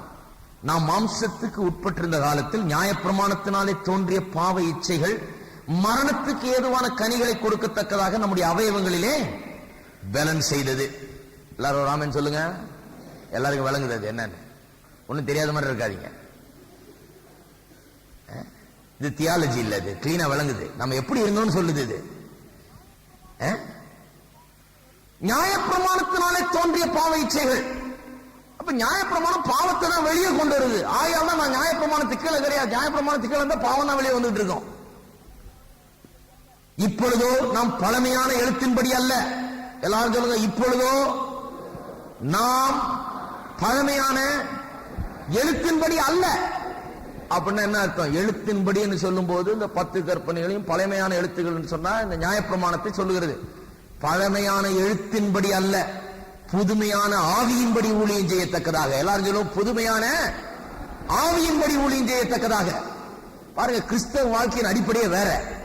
சட்ட திட்டங்கள் பிரமாணங்கள் அடிப்படையில் வாழுகிறது பரிசுத்தம் அல்ல, ஆவியின்படி வாழுகிறது தான் பரிசுத்தத்தை கொண்டு வருகிறது. இதைத்தான் அடுத்த வாரம் போதிக்க போறேன், ஆவியின்படி வாழுகிறது குறித்து. பாருங்க, பிரமாணங்களின்படி அல்ல, புதுமையான ஆவியின்படி ஊழியம் செய்யத்தக்கதாக நம்மை கட்டியிருந்த நியாய பிரமாணத்துக்கு நாம் மரித்தவர்களாகி அதினின்று விடுதலையாக்கப்பட்டிருக்கிறோம். இது பாருங்க, நிறைய பேர் அப்செட் பண்ணிடும். இப்போ நம்மை கட்டி இருந்த நியாயப்பிரமாணத்தை கட்டிட்டு இருக்கிறாங்க சிலர். நியாயப்பிரமாணத்தை நீங்க கட்டிட்டு இல்ல, அது உங்களை கட்டி இருக்குது. நியாயப்பிரமாணத்துக்கு உட்பட்டவர்களா இருந்தால் நியாயப்பிரமாணத்தை இப்படி 7ஆம் நாள்ல ஆராதிக்கணும் அப்படி இப்படின்னு எதையாவது ஒரு நியாயப்பிரமாணத்தை பிடிச்சிட்டு தொங்கிட்டு இருந்தா நியாயப்பிரமாணம் என்ன பண்ணுதான்? அவர்களை கட்டுகிறது, கட்டுகளுக்குள்ளாக்குகிறது. அந்த நம்மை கட்டி இருந்த நியாயப்பிரமாணத்துக்கு நாம் மரித்தவர்களாகி, எல்லாம் தெரியும், நியாயப்பிரமாணத்துக்கு மரித்தோம். அல்ல கவனிங்க, கிறிஸ்துவோடு கூட நாம் மரித்தோம் போது என்னென்ன அதுல மரிச்சதுன்றத ஒரு நாள் பிரசங்கம் பண்ணும் போல இருக்குது. நிறைய பேருக்கு என்ன வழங்குறது இல்லை, நியாயப்பிரமாணமும் அதோட மரிச்சிருச்சுன்னு வழங்குறது இல்லை. எல்லாரும் சொல்லுங்க, நியாயப்பிரமாணம் நான் கிறிஸ்துவோடு மரித்த போது அதுவும் மரித்து விட்டது. அதை உயிர் கொடுக்காதீங்க இனிமே. அது திரும்பவும் கொண்டு வராதீர்கள். கிறிஸ்துவோடு கூட நான் மரித்த போது அதுவும் மரித்து. நியாயப்பிரமாணத்துக்கு மரித்தவர்கள், பாவத்துக்கு மரித்தவர்கள் என்னன்னு சொன்னேன்? பாவத்துக்கு நமக்கு சம்பந்தம் கிடையாது, போச்சு, முடிஞ்சது. இயேசு உயிரோடு எழுந்த போது இந்த பாவ உலகத்துக்கு அவருக்கு ஒரு சம்பந்தமோ கிடையாது. இப்பொழுது வேற விதமாய் அவர் வாழ்கிறார் இல்லையா? பாவ உலகத்தில் அல்ல. நாம் அவரோட உயிரோடு எழுந்த போது, கிறிஸ்து உயிரோடு எழுந்த போது பாவ உலகத்தை விட்டு பிரிந்தவராய் மட்டுமல்ல, நியாயப்பிரமாணத்துக்கு கீழ்பட்டிருந்த அவர் இப்பொழுது நியாயப்பிரமாணத்துக்கு அப்பாற்பட்டவராய் இருக்கிறார். நியாயப்பிரமாணத்துக்கு கீழே வாழல, நியாயப்பிரமாணத்துக்கு அவர் செத்துட்டார். இப்ப கிறிஸ்துவ குறித்து சொல்லும் போது வலது பார்த்துல விட்டு இருக்கிறார், நியாயப்பிரமாணத்தை கை கொண்டு இருக்கிறார் சொல்லும் கிடையாது. அவர் பிறகு வேற மாதிரி வாழ்ந்து கொண்டிருக்கிறார். நாமும் நியாயப்பிரமாணத்துக்கு செத்தோம். நியாயப்பிரமாணத்துக்கு செத்தோம்னா பாவத்துக்கு எப்படி செத்தோமோ அது மாதிரிதான். பாவத்துக்கு சாகும் போது பாவத்திலிருந்து பிரிக்கப்பட்டோம், விடுதலையாக்கப்பட்டோம், அதனுடைய எல்லையிலிருந்து வெளியே கொண்டு வரப்பட்டோம். நியாயப்பிரமாணத்துக்கு செத்தோம் என்று சொன்னால் நியாயப்பிரமாணத்துக்கு நமக்கு சம்பந்தம் கிடையாது, அதிலிருந்து வெளியே வந்தாகிவிட்டது. நியாயப்பிரமாணத்துக்கு நாம் மரித்தவர்களாகி அது நின்று விடுதலையாக்கப்பட்டிருக்கிறோம். எதிலிருந்து? நியாயப்பிரமாணத்திலிருந்து விடுதலையாக்கப்பட்டிருக்கிறோம் இல்லைங்களா? ரோமர் 10ஆம் அதிகாரம். சிலருக்கெல்லாம் இந்த வசனங்கள்லாம் வேதத்தில் இருக்குதுன்னே தெரியாது, அதனால தான் நியாயப்பிரமாணத்தை கட்டிட்டு இருக்கிறாங்க. நியாயப்பிரமாணத்திலிருந்து விடுதலையாக்கப்பட்டிருக்கிறோம், நியாயப்பிரமாணத்துக்கு மரித்திருக்கிறோம் சொல்லுது வேதம். இதை விட தெளிவா சொல்ல முடியாது. ரோமர் 10ஆம் அதிகாரம் 4ஆம் வசனம், விசுவாசிக்கிற எவனுக்கும் நீதி உண்டாகும்படியாக கிறிஸ்து நியாயப்பிரமாணத்தின் முடிவாயிருக்கிறார். The law is finished. Christ is the end of the law as a means of righteousness. நீதி உண்டாகும்படியாக இனிமே கிறிஸ்து தான், நியாயப்பிரமாணம் கிடையாது. நியாயப்பிரமாணத்துக்கு முடிவு கட்டி விட்டார் இயேசு என்று ரோமர் 10:4 சொல்லுகிறது. கொலோசையருக்கு திருப்போம். இப்ப ரொம்ப ரொம்ப இன்னும் பிராக்டிகல் ஆயிடுது பாருங்க. இதை கொண்டு வந்து நம்முடைய வாழ்க்கையோட இணைக்கிறார். கலாத்தியர் 2:13-14. கலாத்தியர்ல கொலோசையர் 2:13-14. உங்கள் பாவங்களினாலும் உங்கள் மாம்ச விருத்த சேதனம் இல்லாமையினாலேயும் மரித்தவர்களாகி இருந்த உங்களையும் அவரோட கூட உயிர்ப்பித்து அக்கிரமங்கள் எல்லாவற்றையும் உங்களுக்கு மன்னித்து நமக்கு எதிரடையாகவும் கட்டளைகளால் நமக்கு விரோதமாகவும் இருந்த கையெழுத்தை குலைத்து அதை நடுவிலராதபடிக்கு எடுத்து சிலுவையின் மேல் ஆணி அடித்து. இன்னைக்கு அடிச்சிடணும், அது நம்ம மைண்ட்ல அது ஏற்கனவே அடிக்கப்பட்டுருச்சு. அது இன்னும் விளங்கலன்னா இன்னைக்கு அது கரெக்டா முடிவு கட்டிடணும். என்ன சொல்லி இருக்கு? நமக்கு எதிரடையாக, அதாவது நமக்கு எதிரியா இருந்ததா நியாயப்பிரமாணம். எதிரினா எப்படி எதிரி? குற்றம் சாட்டிட்டே இருந்தது, பாவி பாவி பாவின்னு சொல்லிட்டே இருந்தது. கட்டளைகளால் நமக்கு விரோதமாகவும் இருந்த கையெழுத்தை குலைத்து. ஏன் கையெழுத்துன்னு சொல்லப்பட்டிருக்கிறது என்று சொன்னால், தேவனே கையை வச்சு எழுதினார் 10 கற்பனைகள் இல்லையா? ஆகையால் தான் புதிய ஏற்பாட்டில் அந்த நியாயப்பிரமாணத்தை குறித்து பேசும்போது ரொம்ப பயபக்தியோடு அப்படி சொல்லுவான். கையெழுத்து, கையெழுத்துனா அப்படிதான் யூதர்கள் மத்தியில் அப்படிதான் பேசப்பட்டது. கையெழுத்துனா உங்க கையெழுத்து எங்க கையெழுத்து இல்ல, தேவனே கையை வச்சு எழுதுனதுனால அந்த நியாயப்பிரமாணத்தை கையெழுத்தினே அழைக்க ஆரம்பிச்சிட்டாங்க. ஆண்டவரை கையை வச்சு எழுதியிருக்காரு. 10 கற்பனை பலகையை உண்டாக்கி பலகையில அவரே எழுதினாரா, அவருடைய விரலினால் எழுதப்பட்டது. ஆகையால் கையெழுத்து என்று சொல்லப்பட்டிருக்கிறது. கையெழுத்து என்கிற வார்த்தை நிச்சயமாக நியாயப்பிரமாணத்தை குறிக்கிறது. நமக்கு விரோதமாக நமக்கு எதிரடையாக இருந்த கையெழுத்தை குலைத்து, எல்லாம் சொல்லுங்க கையெழுத்தை குலைத்து. கையெழுத்தை குலைத்துனா என்ன? ஆண்டவர் அதை அடிச்சிட்டார். எங்க அடிச்சாரு? சிலுவையின் மூலமாக குலைத்து இந்த வெளிப்பாட்டை பெற்றுக் கொள்ளுங்கள். அதை நடுவிலராதபடிக்கு எடுத்து, அதை நடுவிலராதபடிக்கு எடுத்து சிலுவையின் மேல் ஆணி அடித்து. எல்லாரும் சொல்லுங்க கையெழுத்தை குலைத்து நடுவிலராதபடிக்கு எடுத்து சிலுவையின் மேல் ஆணி அடித்து. எதை? கோபிச்சுக்காதீங்க, அடுத்த வாரம் தான் இன்னும் விளங்கும். எதை? 10 கற்பனைகளையும் நியாயப்பிரமாணத்தையும். அதுதான் சொல்லி இருக்குது. பிரமாணத்தை என்ன பண்ணாராம்? குலைத்து, அவர் எழுதுனதுதான், அதை குலைத்து நடுவிலராதபடி எடுத்து சிலுவையின் மேல அடித்து. சிலுவையை பற்றி ஒரு தடவை பிரசங்கம் பண்ண, சிலுவையில் என்னென்ன அடிக்கப்பட்டது, இதெல்லாம் அடிக்கப்பட்டதுன்னு எனக்கு யாருமே சொன்னதே கிடையாது. நானா போய் எப்படியே தழுவி தான் கண்டுபிடிச்சிருக்கேன். இதெல்லாம் இருக்குது, நிறைய பேர் சொல்றாங்க. நமக்கு இங்க சொல்றதுக்கு யாரும் ஆளு கிடையாது. சிலுவையில் அடிச்சாச்சு. நான் கிறிஸ்துவோடு கூட மரித்த போது நியாயப்பிரமாணமும் அங்க செத்துது. நியாயப்பிரமாணத்துக்கு எனக்கு சம்பந்தமே கிடையாது, அது முடிந்து விட்டது என்று வேதம் சொல்லுகிறது. சொல்லிட்டு 16ஆம் வசனம், 14ஆம் வசனத்துல சிலுவையின் மேல் அடித்து, ஆணியின் மேல் அடித்துன்னு சொல்லிட்டாரு. அப்புறம் 16ஆம் வசனம் சொல்லுது, ஆகையால் எதனால? கையெழுத்த கொலைத்து நடுவிலராதபடி எடுத்து சிலுவையின் மேல் ஆணி அடிச்சதுனால. ஆகையால் போஜனத்தையும் பானத்தையும் குறித்தாவது, பண்டிகை நாளையும் மாதப்பிறப்பையும் ஓய்வு நாளையும் குறித்தாவது ஒருவனும் உங்களை குற்றப்படுத்தாதிருப்பானாக. இத ஃபுல்லா லிஸ்ட் கொடுக்க முடியல அவரால், முடிஞ்சதெல்லாம் சொல்லி இருக்கிறாரு. இந்த 7ஆம் நாள் அது இதுன்னு சொல்ற நாட்கள் இதுல குறிச்சு வச்சுங்க. இதெல்லாம் அதெல்லாம் ஆணியில் அடிச்சாச்சு. 7வது நாள் எப்போ? 7வது நாள் என்ன பண்ணிட்டாரு? ஆணியில அடிச்சு அதை கொலைச்சு அதை ஒண்ணுலாம் ஆக்கிட்டாரு. அதெல்லாம் ஒண்ணும் கிடையாது. இப்போ 7வது நாள்லாம் கிடையாது. இப்ப ஆகையால அதெல்லாம் ஆணில் அடிக்கப்பட்டு அதெல்லாம் சிலுவையின் மூலமா ஒழிக்கப்பட்டதுனால, குலைக்கப்பட்டதுனால, நமக்கு அதுக்கு சம்பந்தம் இல்லாதனால இனி அதை சாப்பிடக்கூடாது, இதை சாப்பிடக்கூடாது, மாத பிறப்பு, இந்த பண்டிகை அல்லது இது ஓய்வு நாள், இது இப்படி செய்யக்கூடாது, அது அப்படி செய்யக்கூடாது. பாருங்க, எங்க வீட்டுல நான் சொல்லியிருக்கேன் இல்லையா, எங்க பாட்டி அவங்க நியாயப்பிரமாணம், எங்க தாத்தா வந்து கிருபை. எனக்கு ரொம்ப பிடிக்கும் அவரை. நான் அப்பவே கிருபையை தான் நம்பி இருந்தேன்.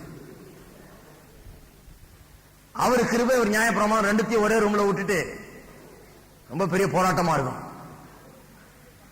எங்க பாட்டி அப்பேற்பட்ட நியாயப்பிரமாணம் பாருங்க, கண்ணாடியே பார்க்க மாட்டாங்க. கண்ணாடியை பார்த்தா நரகம், அதுக்கு ஒரு வசனம் வச்சிருக்கிறாங்க. டை குல்லாக ஹேட்டு கிட்டு ஒன்றும் போட முடியாது, அதுக்கெல்லாம் வசனங்கள்லாம் இருக்குது. எப்பேற்பட்ட நியாயப்பிரமாணம் பாருங்க. பெந்தோஸ்துக்காரங்க பெந்தோஸ்துல இருந்துட்டு அவ்வளவு நியாயப்பிரமாணம் தான், நியாயப்பிரமாணத்துல தான் வாழ்ந்தாங்க. என்ன பண்ணுவாங்க? ஞாயிற்றுக்கிழமையானா ஒன்னும் அங்க ஞாயிற்றுக்கிழமை வாங்கினா ஒன்னும் சாப்பிட மாட்டாங்க. இதனால நான் ஏற்கனவே பாவியா இருந்தேன். அதனால என்ன பண்ணுவாங்க? பிடிச்சி நீ போய் இந்த பாவத்தை செய்யணும். ஞாயிற்றுக்கிழமை தேங்காயும் உடைச்சக்கல்லையும் அரிசியும் பருப்பும் எல்லாம் நான் தான் பின்பக்கம் வழியா போய் வாங்கிட்டு தெரியாம திருட்டுத்தனமா எடுத்துட்டு வந்து இதை எங்க அம்மா திருட்டுத்தனமா சமைச்சு திருட்டுத்தனமா அவங்களுக்கு கொடுத்து அவங்களையும் பாவி ஆகிட்டோம். அவங்க நீங்க மோட்சத்துல இருக்கிறாங்க, தெரியாதுன்னு நினைக்கிறேன். போன பார்த்தா ஒரு நாள் சொல்லணும், இதெல்லாம் சாப்பிட்டுட்டு தான் மோட்சம் போயிருக்கிறீங்க சொல்லணும்னு தான் வச்சிருக்கிறேன். ஒவ்வொரு ஞாயிற்றுக்கிழமையும் நான் தாங்க வாங்கிட்டு வந்தேன். எங்க பாட்டி தொடர மாட்டேன். ஞாயிற்றுக்கிழமை ஓய்வு நாள், இந்த ஓய்வு நாள்ல நீ போய் வாங்கினீங்கன்னா நான் சாப்பிட மாட்டேன். கிருபை என்ன பண்ணுவோம்? எங்க தாத்தா என்ன பண்ணுவாரு? ஆராதனை முடிஞ்சோன்னா எல்லாம் ஒரு பக்கம் போறோம்னா இவர் மட்டும் தனியா நடந்து வருவார். எல்லாம் கார்ல போனா இவர் தனியா எதுவும் ஏற மாட்டாரு, நடந்து வருவார். என்னன்னா வழியில பட்டாணி, வேர்க்கடலை, சுண்டல் எல்லாத்தையும் வாங்கிட்டு வந்துருவாரு. எல்லாத்தையும் பையில, பெருங்காயம் பையில எடுத்துட்டு வந்து அதை ரெடியா வச்சிருப்பாரு. சாப்பிட்டெல்லாம் முடிஞ்சு 4 மணிக்கு டீ காபி எல்லாம் ரெடி ஆன உடனே எல்லாத்தையும் ஒரு பொட்டலமா எடுப்பார் வெளியே. சுண்டல், பட்டாணி, வேர்க்கடலை, அது இதுன்னு எல்லாத்தையும் எடுத்து எல்லாரும் கொடுப்பார். சாப்பிடுங்கடா எல்லாம். நான் தான் முதல் ஆள் எடுத்து சாப்பிடுறது. எங்க ஆட்சி சபிப்பாங்க. அதுக்குதான் உங்க தாத்தா பேர் உனக்கு வச்சாங்க, நீ மோட்சம் போக மாட்ட, உங்க தாத்தாவும் மோட்சம் போக மாட்டாரு, இதோட முடிஞ்சதுட்டாங்க. நிச்சயமா போறேன், போய் பார்த்து சொல்லவும் போறேன். எங்க தாத்தாவும் அங்கதான் இருக்கிறாரு, என்ன சொல்லிருப்பாருன்னு நினைக்கிறேன். எங்க தாத்தா சொல்லுவார், அவ கிடக்குற அப்பசாமி குடுறா அப்படி பாரு, எல்லாருக்கும் கொடுத்துட்டு வந்துடுவேன் நான்.